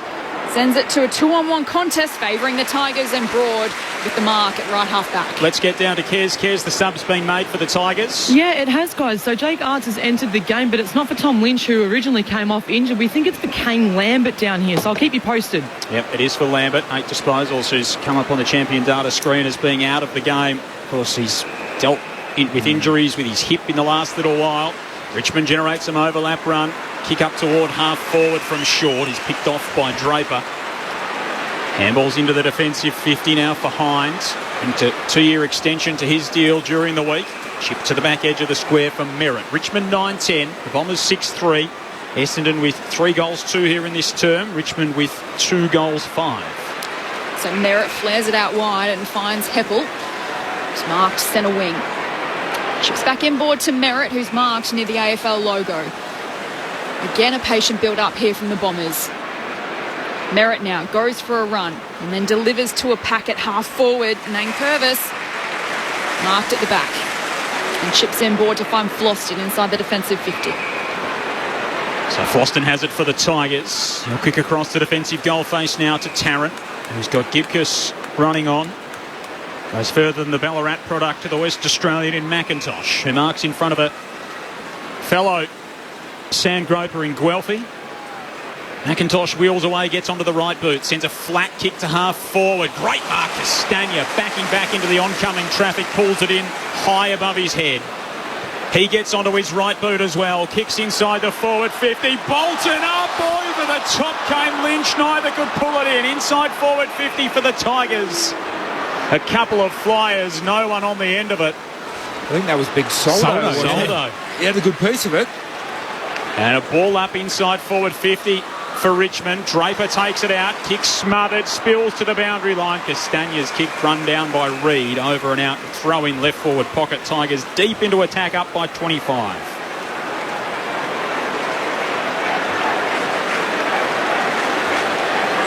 So not long left until three-quarter time. A chance late here for the Tigers to extend their lead. Ball back into play. Soldo against Draper. Soldo with the brilliant tap to Bolton. Just misses to the right. So Richmond moved to 9-11-65. Essendon 6-3-39. 31 minutes played now in this third term. It was great stoppage play by the Tigers there. They left an area of the ground open. Bolton was against Hind, who was really playing him closely, but just strength to get him out of the way. Long kick in from Heppel. Full back. Wright couldn't mark, and Curvis knocked it away from him. Spills to ground between the wing and half forward, and he'll have a ball up. Richmond led by 7 points at quarter time, 5 goals in the second term. They led by 26 at the half. That's the margin now, nearing three-quarter time. Tigers jab it inside the forward 50. Cutler tries to keep it in, so too Riewoldt. They chase it toward the boundary line. And we'll have a toss back into play. Richmond into attack at the punt road end. It is a packed punt road end as well. So much yellow and black down at that end of the ground. 30 seconds to go here. The Bombers need to hang on, cannot concede. So So from the ball in, it's a shallow throw in. Soldo takes it out of the ruck, gives it to Short. His hand pass intercepted by Reed, stripped of it by Riewoldt. Now Bolton at the top of the square. He's run down and dispossessed. Heppel in the last line of defence. Oh, he's coughed it up to Bolton. He didn't make great connection with the boot. It goes up and under. Heppel's again there, last line of defence, and the Bombers will make sure this goes over the line for a rush behind. Tense moments deep in defence for the Bombers, but they hold on. Richmond 9-12-66, Essendon 6-3-39, margin 27. So Redmond spins it in his hands as he waltzes in from fullback. He's just going to go for distance. Kicks as far as he can, up toward the wing. And Richmond extended their lead in that third term, but by the smallest possible amount. 27 points is the Tigers' break at three-quarter time. Essendon held them for most of that term, although they did threaten to break it open at times. And it's Richmond with one to go here at Dreamtime at the G. 9-12-66 to the Bombers 6-3-39. Goal kickers for the Tigers. Jack Riewoldt has 3. 2 goals to Maurice Rioli. And singles to Shane Edwards, to Jason Castagna, to Ivan Soldo and to Shea Bolton. For Essendon, 2 goals to Ben Hobbs. A goal in that quarter to Dylan Shield. A goal to Nick Bryan and to Archie Perkins for Essendon. In the other game, it's three-quarter time at the Adelaide Oval. 6-13-49, the Crows to the Saints 6-4-40. If that stays the way it is, Richmond will move up into 7th spot if this stays the way it is at the MCG. The Tigers by 27 points as we turn for home. Final term coming up after this. On ABC Sport Digital, this is Grandstand, AFL. Ever heard of Helpers High? The satisfaction, literally I cannot define in words. By volunteering our time, we feed our own positive mood and boost our overall physical and mental health. To celebrate the ABC's 90th year of connecting communities, we're asking you to take the 90 for 90 pledge. Just 90 minutes of your time to help a cause that you care about. One person can make a difference. For more information, go to our website, ABC Gives. This is Sir Doug Nichols Round. Grandstand AFL. On ABC Radio and ABC Sport Digital. All tossed back in. And Curvis takes front spot, decisively down, but Smith steals it, handball to Shield. Shield snaps, and Shield gets Essendon on the board to start the second half. And plenty of Bombers rush across to celebrate with Dylan Shield. The umpire this time's plucked out a free kick going to Richmond. No, the other way. Which way? The umpire did signal the way of Richmond, but in fact it's going to go to Essendon. The Tigers fans are irate. So Nick Bryan, the 20-year-old, hasn't kicked a goal in AFL footy yet. The Essendon VFL best and fairest winner slots it. That's a high up and under to the bucket to a pack. Spills to the fall of the ball. Bolton gets around one, and this time nails the goal. Laverty kicks the Dons to half forward. Wright's in the pack. Waterman does the roving. Hooks it around the body on the left boot and finds Hobbs. 5 in from the boundary, 30 from home in the left forward pocket. So Ben Hobbs kicked a big goal in the second term for an important one here in the third. He's endearing himself to the Essendon fans, the young fella out of Horsham. Nice delivery to Ross in the middle of the ground, although he dropped at the last moment. Good enough to get the hand pass off to Prestia. Beautiful pass inside 50. Riewolt's got it. This to send it back out to a 4-goal lead. Riewoldt bides at home. The Sir Doug Nichols Round. On ABC Radio and ABC Sport Digital. Three-quarter time at the MCG, 9-12-66 the Tigers, 6-3-39 Essendon. The entertainment around the ground here involves a fan being chased by someone with a prize on the line. The security's been chasing a few people around the ground at three-quarter time with a couple of ground invaders as well. A couple of big tackles laid out there. Earlier today in the A-League men's competition, Western United booked a grand final spot with a 4-1 win over Melbourne Victory, the 4th goal coming in the 9th minute of stoppage time in the second half. So Western United through to the A-League grand final under John Aloisi. In the other game tonight in the AFL, it's Adelaide 6-13-49 early in the last quarter, leading St Kilda 6-4-40. in the NRL, which games going on today. The Cowboys thumped the Storm 36-6 in North Queensland. The Panthers beat the Roosters 32-12. And the Dragons beat the Warriors 24-18. And the latest from the election, of course, you can keep across that on the ABC News app or website. The ABC has projected the Labor Party has defeated Scott Morrison's coalition government and will form the next government of Australia in some form. While Labor is yet to have a clear majority in Parliament, ABC chief election analyst says Anthony Green says it will be able to form a government in minority at the very least. And Anthony Green saying quite early in the piece that he couldn't get a path for the coalition to get to 70 seats, let alone the 76 needed to form a majority government in the House of Representatives. We'll keep you across the latest in the election, as well as everything happening in the world of sport here on Grandstand AFL. Great to have your company. Joel Peterson and Jess Webster calling it for you. Karen Peterson is on the boundary. Before we go to Nathan Burke and Brett Delidio for their thoughts, Kez, an update from downstairs. Yeah, guys, a little bit of a concern down here with Dylan Shield for Essendon. He came off with looked like a lower leg injury. Copped a fair bit of attention from the physios. He's got it wrapped up with some sort of compression tape, so I'd have a guess that he's copped a knock to the shin or calf or something like that. The other concern is Tom Lynch. He finished the quarter on the bench here for Richmond. He did come back up to the bench. He went out to the ground to be with his teammates for three-quarter time, but he's walking back very slowly to the bench. So certainly a big story there. If he can't get back on, I'll keep an eye on it. Absolutely it is. And notably hadn't walked through the interchange gates there, and he's being handed the jacket straight away. So maybe Tom Lynch gone for the rest of the night. Berkey and Lids, three-quarter time. It's the Tigers by 27. Yeah, it's a good handy lead, 27 points. It's actually the Tigers getting one extra one come off. McIntosh is saying, hang on, I'm out in the wing and there's already somebody there. What am I supposed to do? So they quickly dragged him off. Someone wasn't looking at the board, Berkey. Exactly, yes. And I think the Tigers are probably going to play this quarter one down if Tommy Lynch doesn't come back on. They've already lost Kane Lambert, so that will play into the Bombers' hands. But I want to see the Bombers take this game on. They can either get beaten here by 50 points or they can fight back. That's what we want to see. We mentioned Tom Lynch hadn't gone through the gates. He just had to go outside the gates, back through with ice all over his leg. How stupid's that? That's a bizarre sight. The interchange steward has a job to do, and it's very important. Doing it precisely. So, start of the final term, and it's Prestia who rips it away for Richmond. Kicks to a Lynchless forward 50. It bounces off Soldo, spills to Revolt. His kick smothered. Soldo goes back in, 30 out from the Tigers' goal. Redmond in his back, and we'll have a ball up. Redmond prolific, 19 disposals, all kicks for the Bombers defender. Ball up at full forward for Richmond. Soldo slaps it out. Here's kick number 20 for Redmond. Under pressure from Morris Rioli. Jammed it on the boot out to the southern side. Ross will track it down. Curves it back inboard. Nice kick spots up Prestia on the front point of the square. He's been very good, Prestia, coming up for possession number 28, the most for the Tigers. Darts a kick inside 50. It's all the Bombers though. Redmond collects, gives it to Merritt, who slams it on the boot, sends it down the wing in front position. Nankervis met heavily by Francis.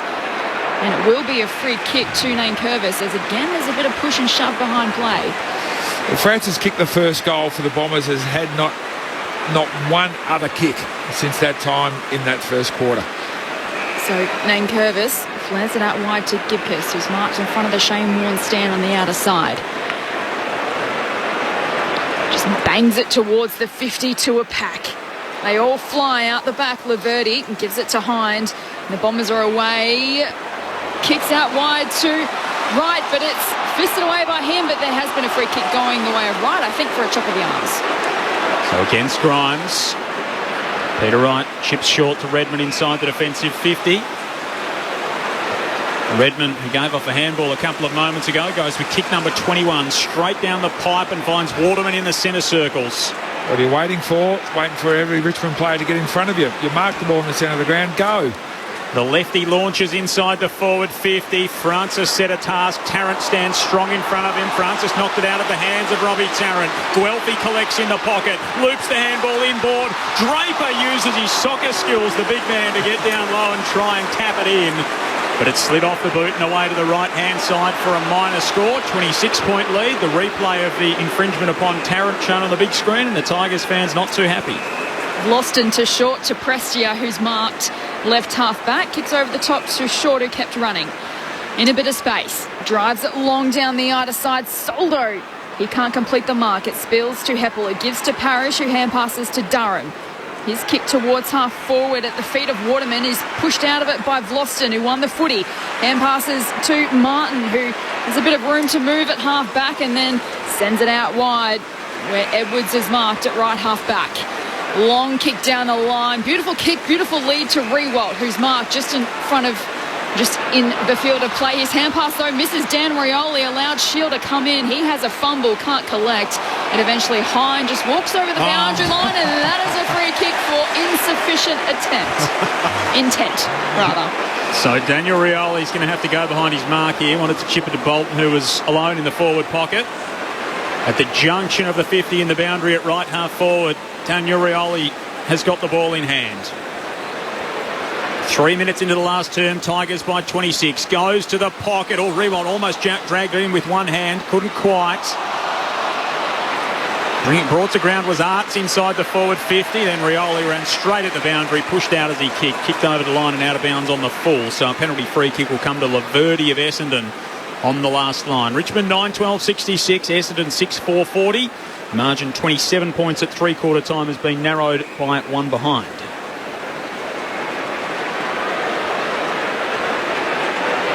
So Laverty from the back pocket. He'll have to kick to a pack on the wing and does that. Looking for right. Broad did well. He got fingertips to it though, but couldn't complete the mark. Spills over the line for a boundary throw-in. In the other game, 15 minutes left at the Adelaide Oval. The Saints have hit the front again, 8-4 to 6-13. So a 3-point lead. Max King has 5 of St Kilda's 8. 5 goals straight for the big fella. And Adelaide have just answered back, Joel. So throw in half forward for Richmond. Spills to Cotchoon, whose hand pass looking for Prestia, although he's coughed it up. Now Merritt for the Bombers.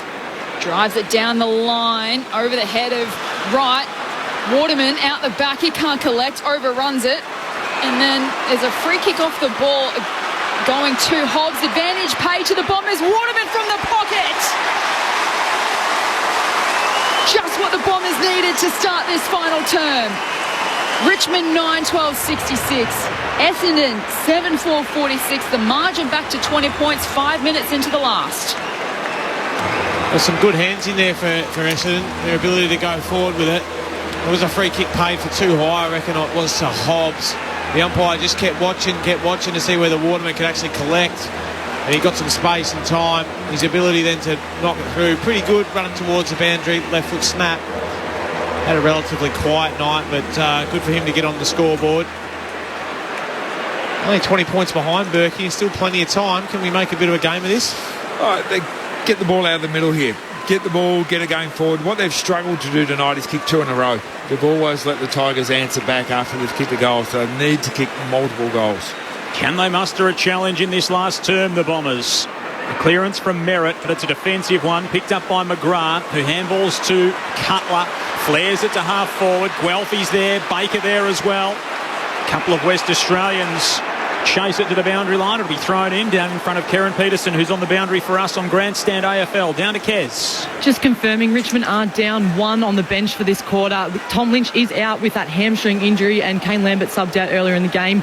Very interesting for Richmond. They've got a 6-day break heading to Sydney on Friday night to play the Swans. That will be a test at the stoppage. Merritt handballs to Nick Martin for the Bombers. To Parrish, left foot kick to full forward. Francis from the back, Vlosten 2 hands to it, couldn't mark. Durham dropped it on his boot. He missed it. Waterman forces it forward. It's right on the goal line. And the goal line stand from Richmond. The defence prevails. Margin 19 points. 6.5 gone in the final term. The way of the Tigers. Better play by the Bombers. You've just got to get it forward into a dangerous spot. Doesn't have to be perfect. You can kick really ugly goals. They all still count.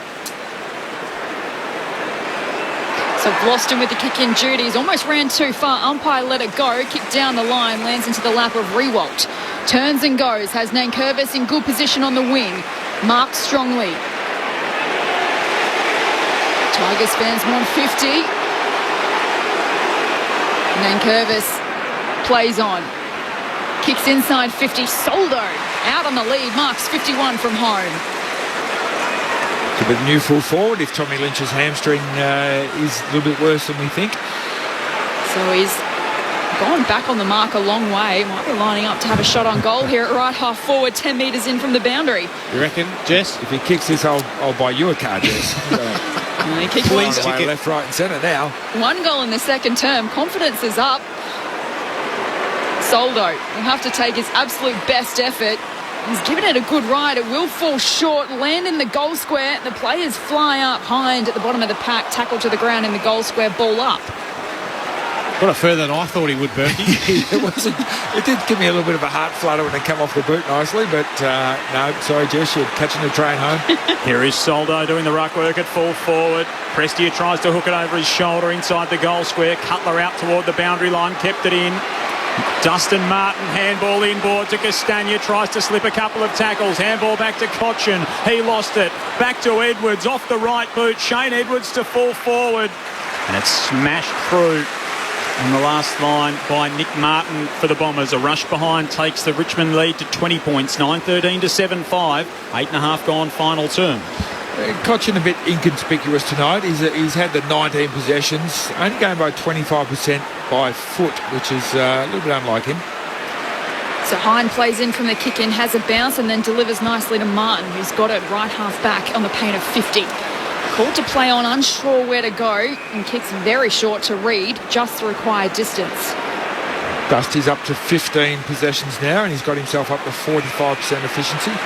So Reid goes back to Martin, who switches play and kicks it to Laverty inside defensive 50. Bombers not going very far. Laverty swings it out wide to Kelly, who's marked at left half back. Hand passes over the top to Laverty. Had Heppel forward of the ball. Decides to hand pass to Merritt instead from the wing. Chips nicely to Parrish, who's marked on the logo members wing. Called to play on. And just has to rush a kick towards half forward. Waterman in a one-on-one against Vlosten. Vlosten did well. Smith can't keep it in, and we've got to throw in 70 metres around from Essendon's goal. They trail Richmond by 20 points. 10 minutes played, final turn. I wouldn't want to be picking the best players, Berkey. It'd be tough. That'd be a tough job. Be a big job. You'd want to get it right, though. Yeah, you would. Tell you what, no real standout, I don't think. And maybe one of our broadcast team who has the duties in the official capacity tonight for the Yukon Award. And her name might be Jess Webster. Ball kicked forward. Oh, big bump. Arts bounces off Laverty and then jumps on him. Oh. And then Laverty jumps on Arts. It's martial arts. As they scrap along the boundary line. Umpire says, Jayden, it's your kick. Go back and take it. Eventually the Bomber reluctantly accepts the Sharon. Up for a bit of a scrap. The Blues ring around maybe from both sets of supporters. 10 minutes gone, final term. It's a 20-point lead to Richmond. Looking to win their 4th in a row and their 12th in a row against Essendon. Devon Smith's along the boundary line. Slams it out of bounds on the fall and then says, I was over the line when I kicked it. Umpire disagrees. It'll be Robbie Tarrant to take it from right half back for Richmond. So Tarrant thumps it down the line. Laverty over the back with the spoil. Rose high against Soldo. And down to Prestia. He can't go with it. Bryan collects. Gives it to Smith, who hand passes to Shield from the wing.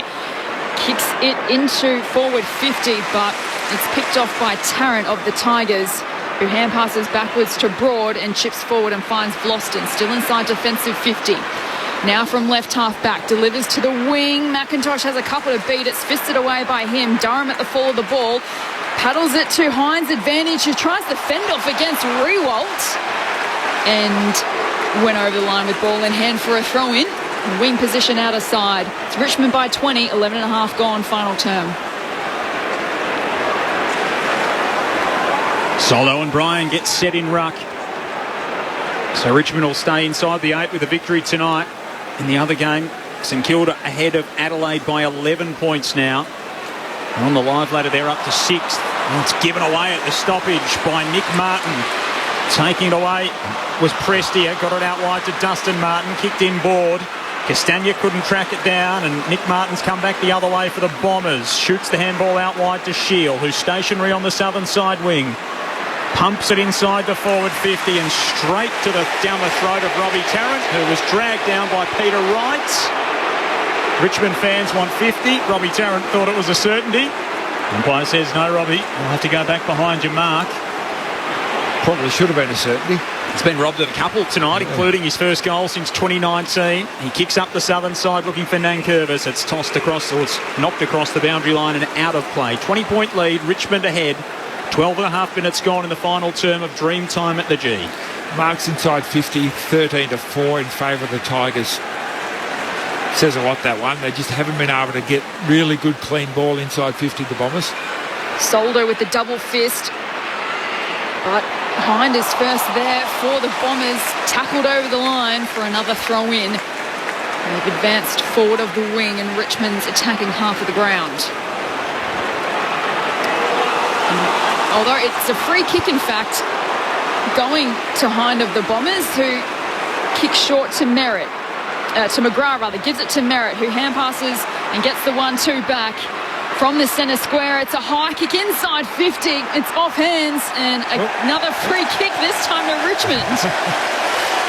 There's players going down all over the place and the umpire blows his whistle and no one knows what for. Bodies flying everywhere. Gibcus took the free kick for the Tigers. Cochin's got it at half-back, leaks up by hand with Baker.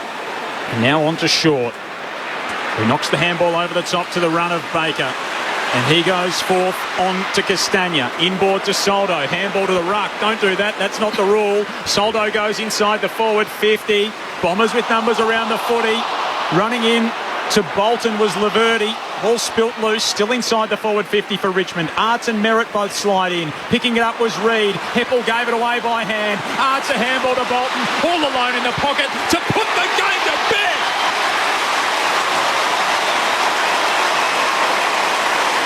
Shea Bolton says good night.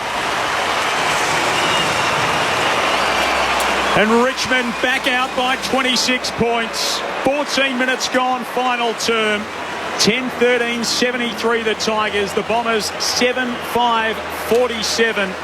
And Shea Bolton kicks his second on the evening. I wonder how he popped up by himself so much, but I think Jaden Laverty was on his haunches about 35 metres out from goal. Shea Bolton just standing there all by himself. Good set of handballs before to get it out. They just kept being able to apply that pressure that would really become renowned for the Tigers' forward line. Again, he's bobbed up, kicked another 2, had his 16 touches. Could he throw his hat in the ring, Jess? I don't know. Like, he's a pretty good little player, but probably hasn't done enough across the full 4 quarters for mine to be up there for the Yukin award. They put the game to bed though, haven't they? Pray for me, Lids. So we're back in the middle. Soldo fists it down. Shields there for the Bombers. He can't go with it, although paddles it to Parrish, who picks it up, gives it to Redmond. Now to McGrath. Shield, he's fallen over. He might have hurt himself. Or was he just pushed? He got one high. A little bit of a clip on the way through from Bolton. So Shield, free kick at centre half back for Essendon.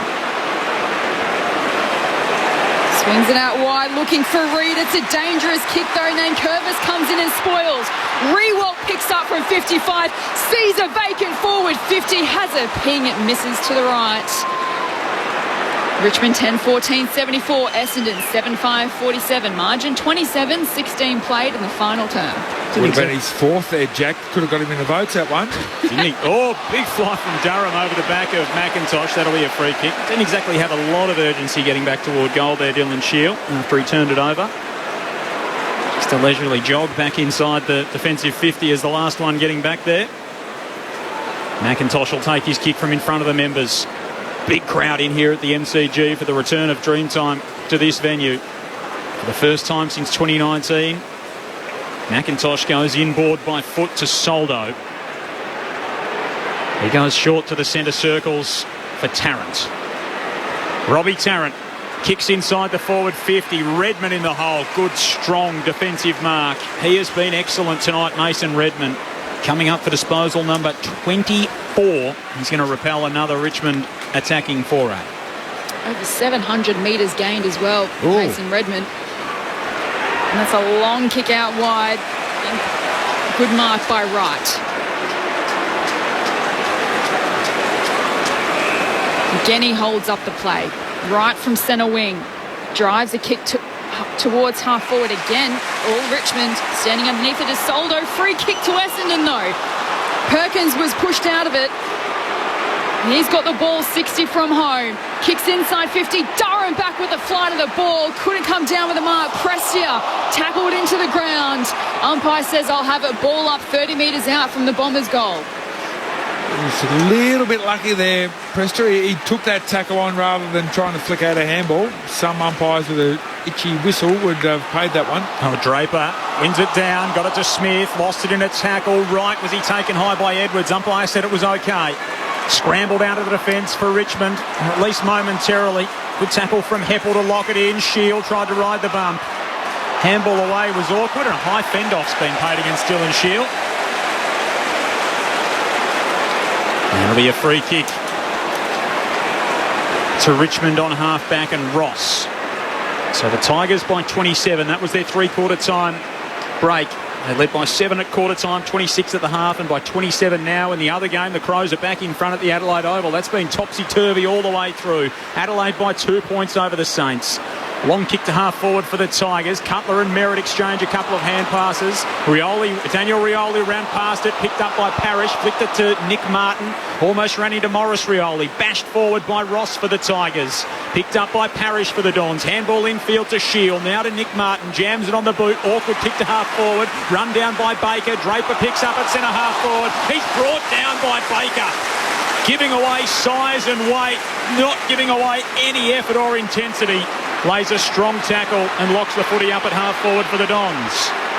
So from the ball up, it spills the Tigers' way. Daniel Rioli gives it to Short, who hand passes to Prestia.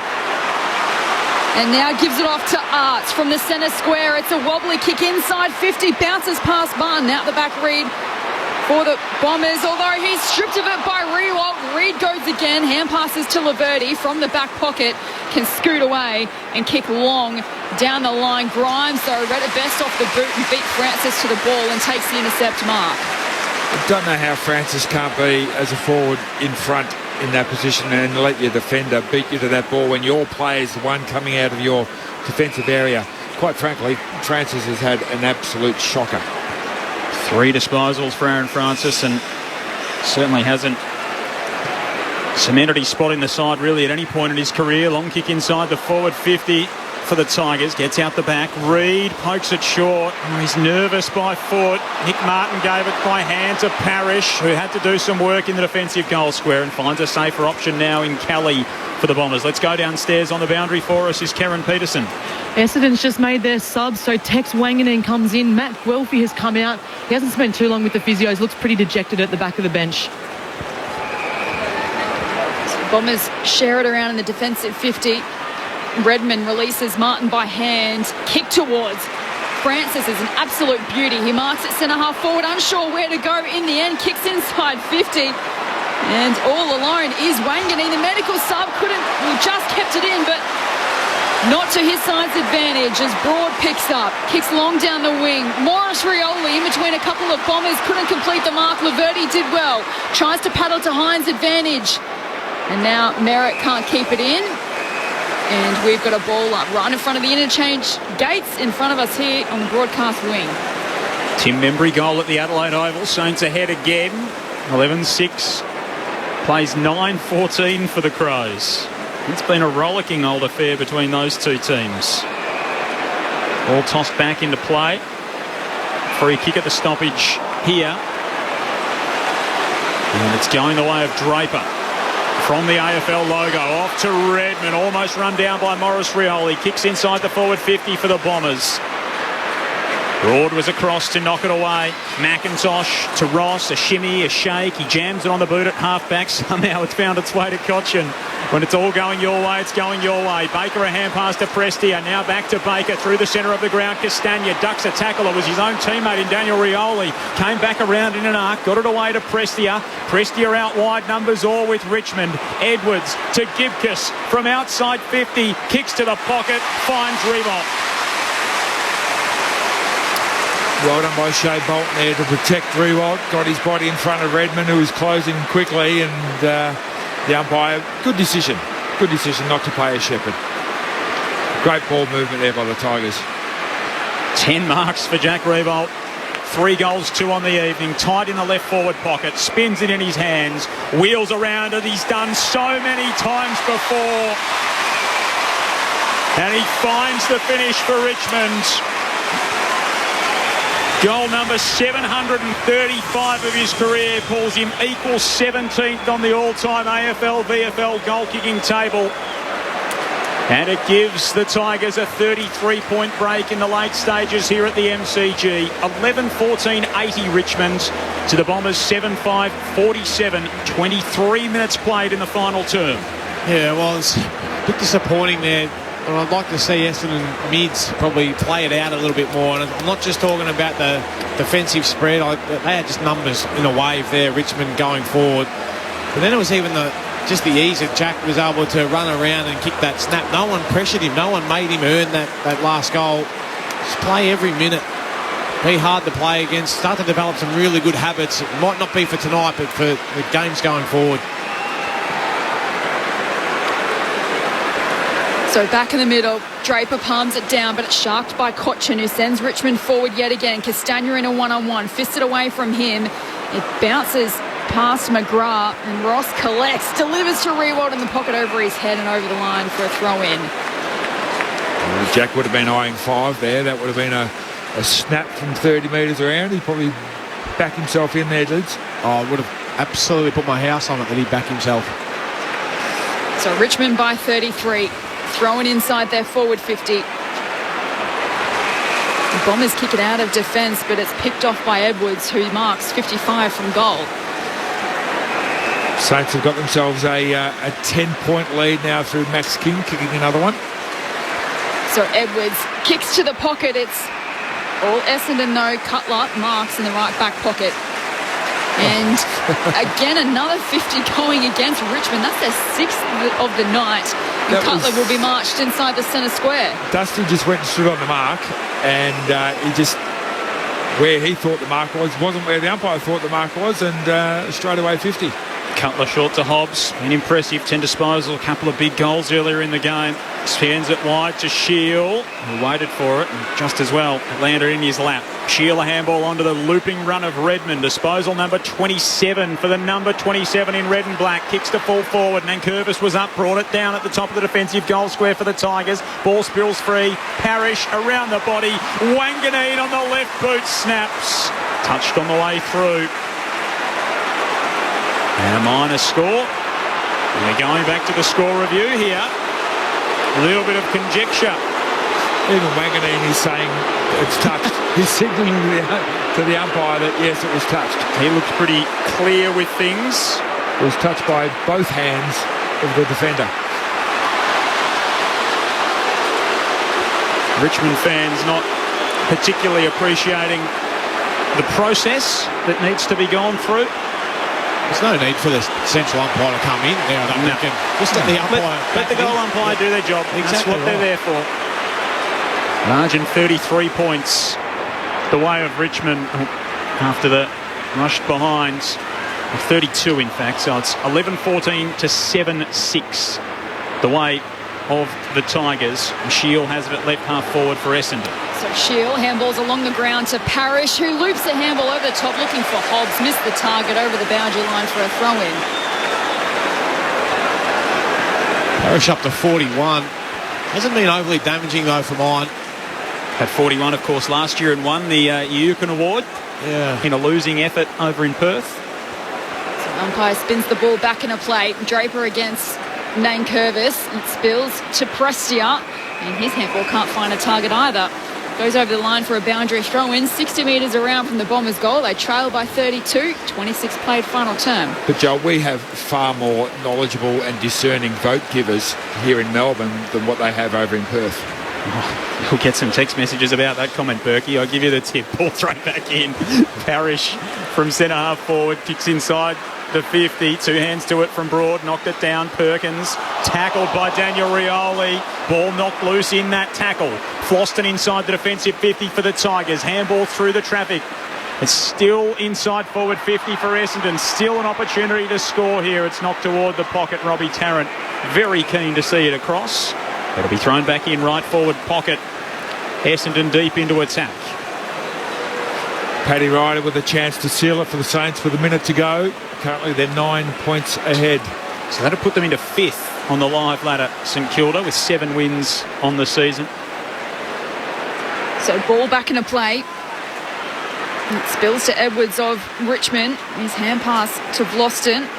Has Prestia riding shotgun and gives it to him from left half back. Kick down the line. Rewalt had a go, but it spills to the Bombers. McGrath inside the centre square. Wants to swing it out wide to Redmond, who's marked at left half forward. Gets around Castagna on the mark from 45. Deserves a goal, Redmond. And last line of defence is by Tarrant, and he fists it over the boundary line. So throw in to the right side of the right behind post. Essendon into attack. And 15 points up the Saints, a minute to go. Paddy Ryder's goal, but Redmond deserved the goal, but you could just tell he just didn't have the legs. He's completely exhausted himself. One away from an equal career high 30th disposal. Baker at the last line of defence for Richmond, sliding after the football. Cochin's there in the right forward pocket. Gets his arms free. Handball to Nankervis. Jams it outside the defensive 50 for the Tigers, but it's spoiled back in. Hobbs tackled by Arts, dragged to ground. Ball spills loose only momentarily. Prestia's in there. He's been prolific as well for Richmond. And another ball up. Top of the 50. Essendon into attack. At the punt road end. Trailing by 32 points. Nick Martin jams it on the boot. Toward full forward. Grimes almost run down by Wanganeen. Got the handball away to Floston. Chips it short to McIntosh. Blasts it outside the defensive 50. Broad in the marking contest. Redmond brings it to ground. Castagna's there. Redmond almost ran him down. Handball turned over. Now McGrath to Martin for Essendon. To Francis, who fumbled. Prestia.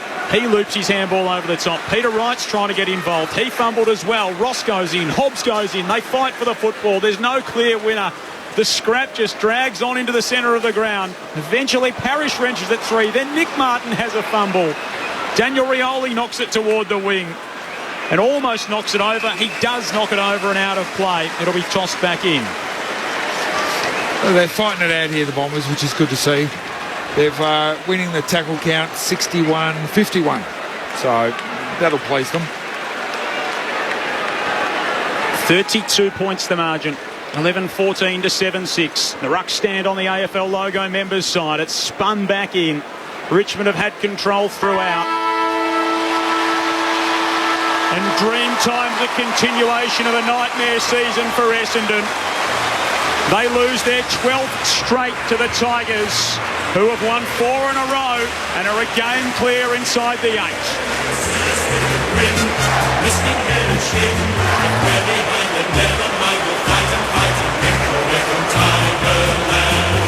We never win until the final silence gone.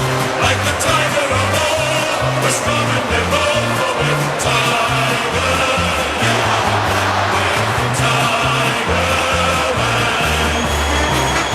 It was a stalemate, a tense opening term, a 7-point lead to Richmond, but only 3 goals kicked in the opening quarter. The Tigers broke the game open with 5 goals, 2 in the second term. They held a 26-point lead at half-time. That was extended by a point to 27 at three-quarter time, and they made it 32 by the finish. Almost a bag to Jack Revolt. He paced the Tigers with 4, a couple to Maurice Rioli. And Richmond stay clear inside the top 8. They go to 6 and 4. In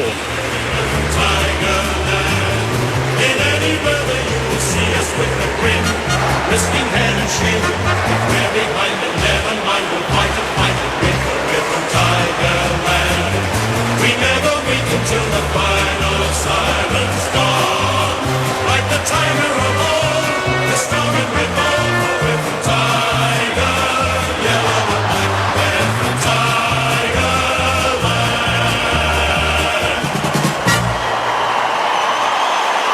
11-14 80 Richmond to Essendon 7-6 48 it finished. So Richmond's won 8 Dreamtime clashes in a row, 12 in a row against Essendon overall. The Bombers still without a win against Richmond since round 11 2014. In the other game it was St Kilda who kicked away from the Crows late 14-6-90 to 9-15-69. So the Saints in 5th with 7 wins on the live ladder. And Richmond inside the 8, a game clear of the Western Bulldogs, 6-4 on their campaign, having won 4 in a row. The goal kickers in the game, 4 to Revolt, 2 to Bolton, 2 to Morris Rioli. A goal to Shane Edwards, to Castagna, to Soldo. 4 behinds to Tom Lynch, who left the game with a hamstring injury, which will be a worry for the Tigers.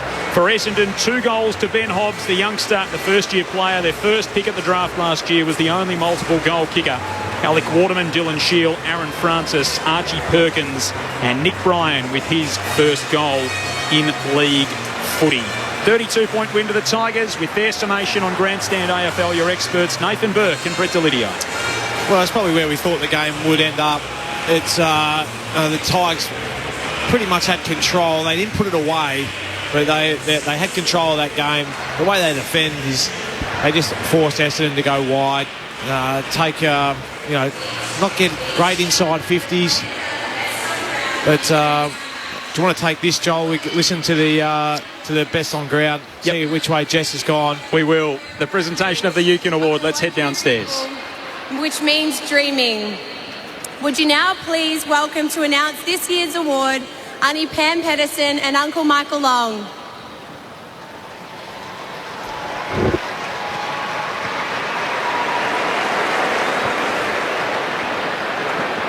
Good evening, everyone. The winner of the 2022 Eukin Trophy is Dion Prestia from Richmond Football Club. 36 disposals, 12 of them contested, 6 clearances, 5 inside 50s.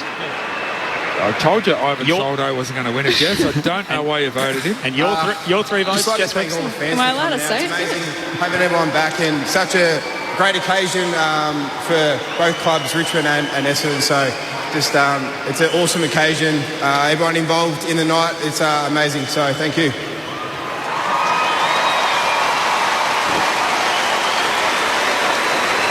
So Dion Prestia, best on ground, a 32-point win to Richmond, 11-14-80 to 7-6-48. Sorry, Litz. We'll carry on with the post-match summation. Yeah, no, I think he absolutely deserving winner of the Eukin Award. Nice glass boomerang, or that's what it was back in the day. How many you got in the shelf, mate?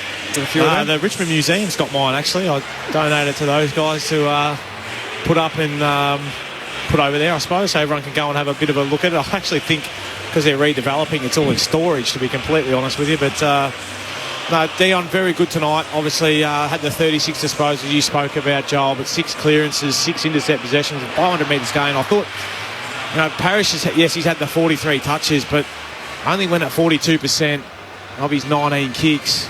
Makes it, I know he wins a lot of contested footy, he had 19 contested footy, but just doesn't seem to have the same sort of damage, only 4 in score involvements, So, yes, he's probably a victim of what happens up the field in terms of his score involvements, but I'd like to see a little bit more damage and got going sideways, as we spoke about during the game, Berkey. For mine, I think there's just the Tigers' ability to, one, defend really well, not allow the Bombers to get it deep inside 50, but then to counter-attack, and they did it and ran in waves. Their ability to open it up and force the Bombers into basically making poor decisions defensively. They didn't come forward and put them under the pump, which is what you got to do against this Richmond side when they're coming at you fast. And then ultimately they got great looks, and hence the reason why Jack's had, 10 marks for the day. Lynch didn't have a great day, obviously finished the game on the bench, but could have kicked 4 himself. Jack's could have kicked 6. And then they had a few smalls that chipped in with a couple as well. Bolton lively down there. But I think we spoke about it maybe at half-time, Berkey. It's not the same guys that are always getting the job done, or the older players in Koch and Martin, Edwards. There's new players coming through. We spoke of Short going through the midfield, had 29 touches. Baker off half-back. I thought he could have almost put his hand up to be, up there in terms of a vote getter probably. I'm not sure. Jess is nodding away.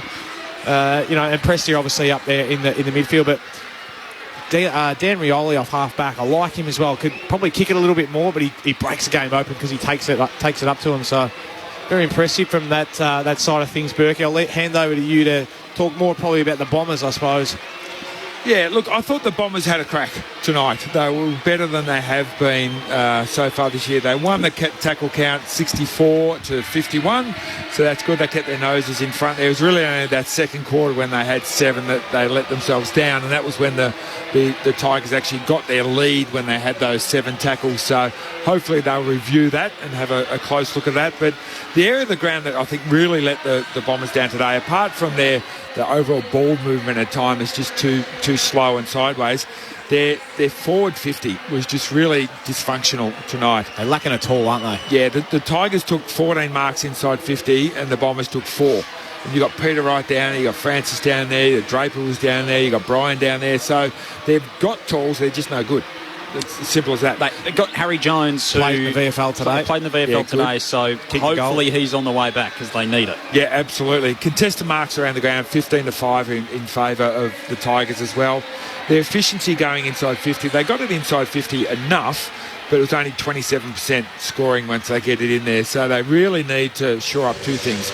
The way they take it in, and those big fellas on the end of it.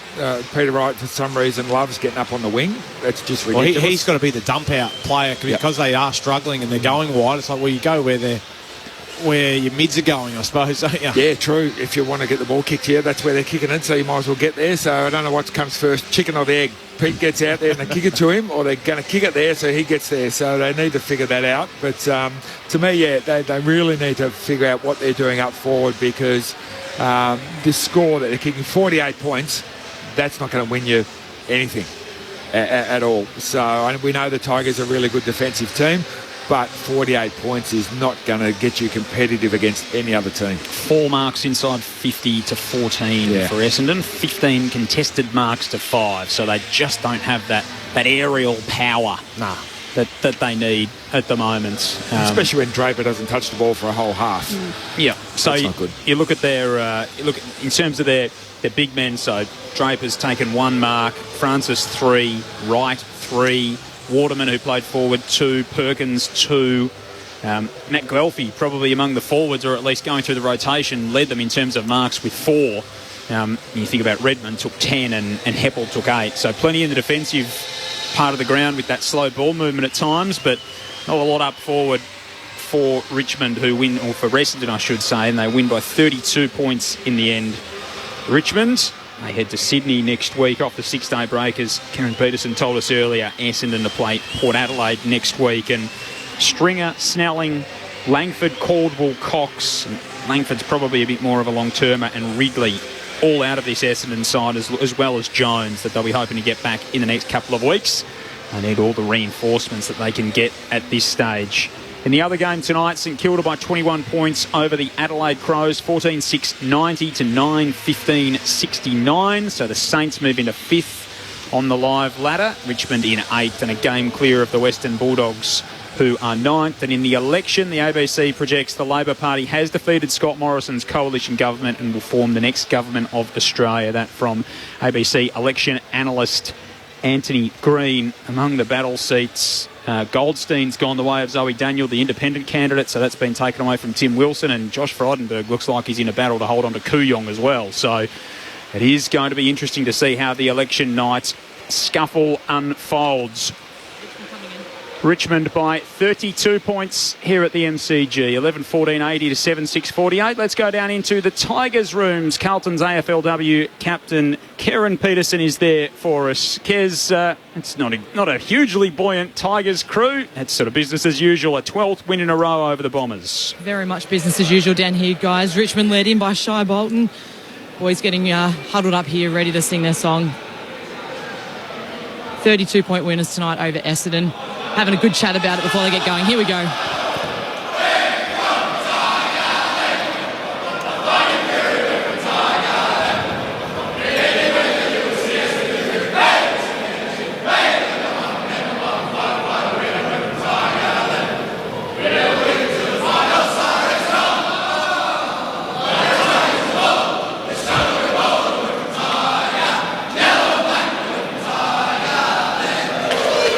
So inside the 8 at 6-4, Essendon, or Richmond I should say, and winners are 4 in a row. So they certainly putting together a pretty good little patch, and of course only 2 on the injury list as well. That helps. Noah Bolter and Jack Graham, the only 2 on the injury list, and Jack Graham was pretty close to playing. Out with a toe or something, was it? Yes, yeah, toe injury. So I think he'd probably be a test for next week, but maybe not off the short break heading into the bye the following week. So both of these teams have their bye in round 12, the first available opportunity for them in the season. Essendon, of course, with Port Adelaide before their bye, and they come out of it with Carlton and St Kilda. So a testing little stretch for the Bombers over the next little while, and hopefully they can get some reinforcements, because it certainly hasn't gone their way. There was a little bit of a pick-up in intensity, especially early, Lids. But early there was, yeah. And you thought, okay, maybe that response is there. You know, it was sort of mouth guards out stuff at training. Ben Rutten said they needed to regain that hard edge. But as you've spoken about with Berkey, and as we've spoken about throughout the night, it's just not there for long enough at the moment for the Bombers. And that's it, isn't it? It's going to be the key to this Essendon side, is being able to maintain the rage for longer periods, and until they can do that, they're going to be in and out of games. And they were up for the fight early, but then I think Richmond probably let them off the hook a little bit with their inability to capitalise. So, look, they're a work in progress. Absolutely they are. We're with you for about another 10 minutes on Grandstand AFL. Let's get down into the Richmond rooms and grab some reaction. Kez. G'day guys, down here I've got Liam Baker coming off a very, very good win for Richmond. Can you tell us personally what it means to you to play in a game like Dreamtime at the G? Oh, it's not just a special game, it's a special week. You saw what it means to our club, getting around our Indigenous boys with the dance pre-game, and we want to be a part of it and support them the best we can. So it's special, and we're very lucky to be a part of it. And just for you personally, you guys have come in as a team, 4 wins on a row. Must be pretty happy times down at Tigerland. Yeah, we felt early in the season we weren't getting the wins, but we were playing some decent footy. We just couldn't put it together. It's exciting for us. We've been putting it together for 4 quarters and getting the result. But, it's a long way to go yet, and we want to keep on improving. I'll throw upstairs. We've got Nathan Burke and Brett Delidio. Liam, Nathan Burke here, mate. Fantastic game today. I'm interested in your mindset playing the game these days. Obviously, you've been playing for a few years now, but this year seems to be that real step up in terms of possessions and impact on the game. Do you feel like you always tried hard, but now the expectation on me is I'm pushing up around that 30 possessions each week, and that's what my limit is, my standard is now. Do you feel a change mentally? I've never really been the rebounder off half-back, high possession type of play. I've sort of had to work on that through watching Shorty and the way Daniel Rioli does it now. I've been just trying to, that reaction time just to go and link up. But I've always been able to read the ball. That's my strength, and I think it's exciting that I can actually get involved in the chains and move the ball forward these days. And is it a bit of an exciting time? Because obviously Rioli's down there on that half-back line and some others down there. Have you sort of formed a bit of a bond of dynamic runners off that half-back line? It's the back 6, back 7's always a tight-knit group. It's a lot of the same blokes down there that it has been in previous years. Daniel's the new one, and he's probably the one in the best form and the most exciting one at the moment. He fits in seamlessly. It's just all about defending first and then going the other way and get the ball moving forward, which the last few weeks we've been doing really well. Bakes, Lids here, mate. Well done tonight. I just wanted to know, have you got any word on what's happened to Lambo? I just want to know, is it another hip injury, or have you not even found out yet? What have you heard? I'm not too sure at the moment, mate. I'm the last one to find out. I'll be reading it in the newspapers and find out during the week, I reckon. But, it just goes over my head, mate. I'm not too sure. Okay, well, make sure you put an arm around him. He looked pretty forlorn. But, always put an arm around him. That's for sure, mate. And Matty Parker in the war cry at the start, mate. Did you see him slip over? How funny was that? Yeah. Saw him slip over. It was pretty funny, but it was pretty special, a couple of minutes what the boys did there. And, they were rapt to do it, and the way they got into it was just amazing. He slipped over, but who cares, really? Liam Baker from Richmond's with us after the Tigers' 32-point win. So 4 wins in a row. You've got Sydney coming off the short break, heading into the bye. You're a game clear inside the 8 at the moment, Liam. Do you feel as though you said that it was a sort of a bit of a patchy start to the season where you felt like you were playing okay and things just weren't falling your way? Has much changed, or has it just been a correction of some little things that's seen some of those results go your way? It's been a little correction, but more just getting back to what we're good at, moving the ball and defending really hard as a team and everyone playing their role. Like I said earlier, we were doing it for 3 quarters and the fourth quarter was, costing us early in the season, but we're getting it all together now. But there's still a lot more steps to go, and we got Sydney next week, which is going to be a tough game. It's going to be a ripper for us watching it. Second in the best and fairest for you last year, coming off some really good form again this year. You remain uncontracted at the end of the season. Any movement on that? Is that something that you turn your attention to soon, or is there any progress on the contract with the club? The deal with my manager always is just play some good footy until about halfway through the year, and then it'll sort itself out after that. So post-bye will be that the ball will get rolling a bit more, but I'm just honestly just focused on playing footy, mate. I had a bit of a slow start, and I'm finally finding a bit of form, so hopefully I can keep that up, and then the contract can look after itself. And Sorry about the answer. No, that's that pressure that you bring. It seems like not only are you getting the football, but that pressure, that intensity, all those other facets of your game are there at the moment. It must just be nice when that's sort of what you bring to the table, and you're known for that pressure, that when you get on the end of a few, that's just an added bonus. Yeah, my one word's always going to be, contest, and like you said earlier, just trying as hard as I can. I'm generally the smallest bloke out there, so I have to try extra hard. But yeah, to get on the end of a few is good. I don't know, Backman getting 30 touches, I must have been doing something wrong tonight. No, it's a very good effort. 24 last week and 30 tonight. Congratulations on your form and the clubs and the win tonight. Go and enjoy it with your teammates, Liam. Thanks for your time. Thanks for that, boys. See you later. Thanks for that. Liam Baker joining us after the Tigers win. You would imagine that he'd be fairly high on the priority list in terms of locking him away. Good player. He is a very good player. Off the rookie list out of the Subiaco program in the WAFL. And no doubt they'll be trying to get him back, though, I would have thought, given what he's been able to do, but also his IP that he's got into this Richmond side. I think, yeah, he'll certainly have a pull to go back there. It'll just be depending on whether he wants to stay here and play his footy out in Richmond where he's got his chance. Yeah, and he's really, he's forced his way into that team, carved out a bit of a niche for himself, and he's doing some really good things. 30 disposals tonight, 6 tackles, 9 intercept possessions as well, sort of playing half-back mid. He is it's a bit of a live wire, Berkey. He is, and I love the way he just goes like a bull at a gate. He'll tackle. Tough. He does everything. He tackles. He dives in. He's courageous going backwards. He's not just your standard player who gets a lot of possessions by somebody else giving him the footing. He's normally the one starting a lot of the stuff that Richmond do and they create. And those players, they're worth their weight in gold. So the other game tonight, a 21-point win to St Kilda, 6 goals to Max King from 6 marks and 6 kicks. 6 straight from 6 kicks. That's 6 straight's a good effort from Max. It is. It's a very good. That's probably his best. I'm tipping. He's probably equal 4 or 5. Equal career best, I think, is 6. It took him to the last 3 minutes to put Adelaide away. Adelaide hung in there with 3 minutes to go. They were about 2 points ahead, but that 20-point margin was probably doesn't belie how close the game was. Pretty plucky team, the Crows. They're going to be tough to play at home. So that's a good win for the Saints, who win another one. So they move up to 5th spot on the table. And that's a big victory indeed. Of course, games to come tomorrow that you'll hear across the network on the ABC. The Giants and the Eagles up at Giants Stadium. The Hawks and the Lions in the middle game of the day down in Tassie. And Freo and Collingwood in the late game over in Perth. The Dockers looking to string another one together and stay inside the top 4. We know that one of us had votes duties tonight, but who's got the ABC Footballer of the Year duties? Was that you, Brett Delidio? Well, my thumb went over that way first. I'll show my respect to my elders, but no worries. I'll take it over. I thought that was coming, given that you've... I've packed up. You've packed up, yeah. There's no notepad in front of you, Berkey. The pad's in the bag. Berkey's a bit like Anthony Green. He's called the election early. Yep. And I've just noticed Jess's head nearly popped off how quick she swung around to hear what I'm going to say. I just want to see if we're on the same wavelength here. Very similar, I think. But I've given my one, and I'm a believer in what people do with their touches. So I've got my one to Redmond. 950 metres gained from his 29 touches. 25 of those kicks. Obviously, you had to kick it a lot to get that many metres going, nearly a kilometre worth.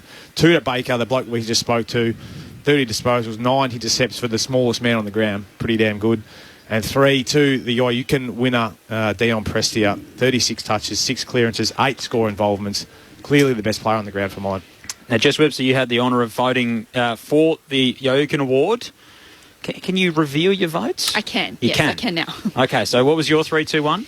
3 was Prestia, 2 was Baker, and I did give 1 to Parish. It was hard, I know. I was tossing up between Parish and Redmond as well. 43, 19 contested, and the 8 tackles, I think, and 7 intercept possessions, and 6 probably inside 50s. Did it for me just, though, but I agree that they weren't. All 43 were damaging. So I'll let you tough for that one spot, but... you can be the arbiter of the votes. How did you think they went, Berkey? Not bad. I would have snuck Francis in for 1. Berkey, giving barbs all night. That is the Nathan Burke way. Quite often, 32-point win to Richmond. They go to 6-4 on the season to the Tigers. They were pretty impressive in doing it over the Bombers tonight. So Doug Nichols' round continues tomorrow all across the ABC. The Giants and the Eagles, the Hawks and the Lions, the Dockers and the Pies. You'll be back from 12 o'clock with Corby and Cara Antonio tomorrow for Sunday. Special guest. Grandstand AFL. Look forward to hearing from you then, Lids. Thanks for your company tonight. Thanks to Nathan Burke. Thanks for having me, everyone. Have a lovely Sunday. Don't give away any cars on your way home. Thanks to Jess Webster calling it alongside me. Karen Peterson down in the rooms. Stu pushing the buttons here. Andrea back in the studio. Richmond have won 8 Dreamtimes in a row. 12 on the bounce against the Bombers. And they stay a game clear inside the 8 at 6-4 on the season. Enjoy the rest of your night and your weekend here on Grandstand. They're your favourite healers. And you said you wanted more? Definitely. Well, we've got more. But you have to promise not to do any more disgusting things. What? More mischief. Make up your mind. More games. What does this button do? And maybe just a few more disgusting things. What? This is outrageous. Brand new Bluey. Yes. Stream from Monday, June 13 on ABC iView. Bluey. ABC Sport. Last week, speaking of campaigns, we saw one launched called The Last Push. The clue is in the name. It's dubbed as the last push for a Tasmanian AFL team. You may have seen the new TV commercial urging locals to believe Tasmanian. But how close are we? And what's being discussed behind closed doors at AFL HQ and inside the clubs? Grant O'Brien is a member of the Tasmanian AFL Task Force. He's the former CEO of Woolworths and Chairman of Tourism Tasmania. He joins me now. G'day, Grant. Welcome to you. Good morning, Chris. Good to be with you. We saw the campaign launched last week, The Last Push, the new TV ad and the new website, of course, urging people to pledge their support. Who's the target audience of this new campaign to believe Tasmanian?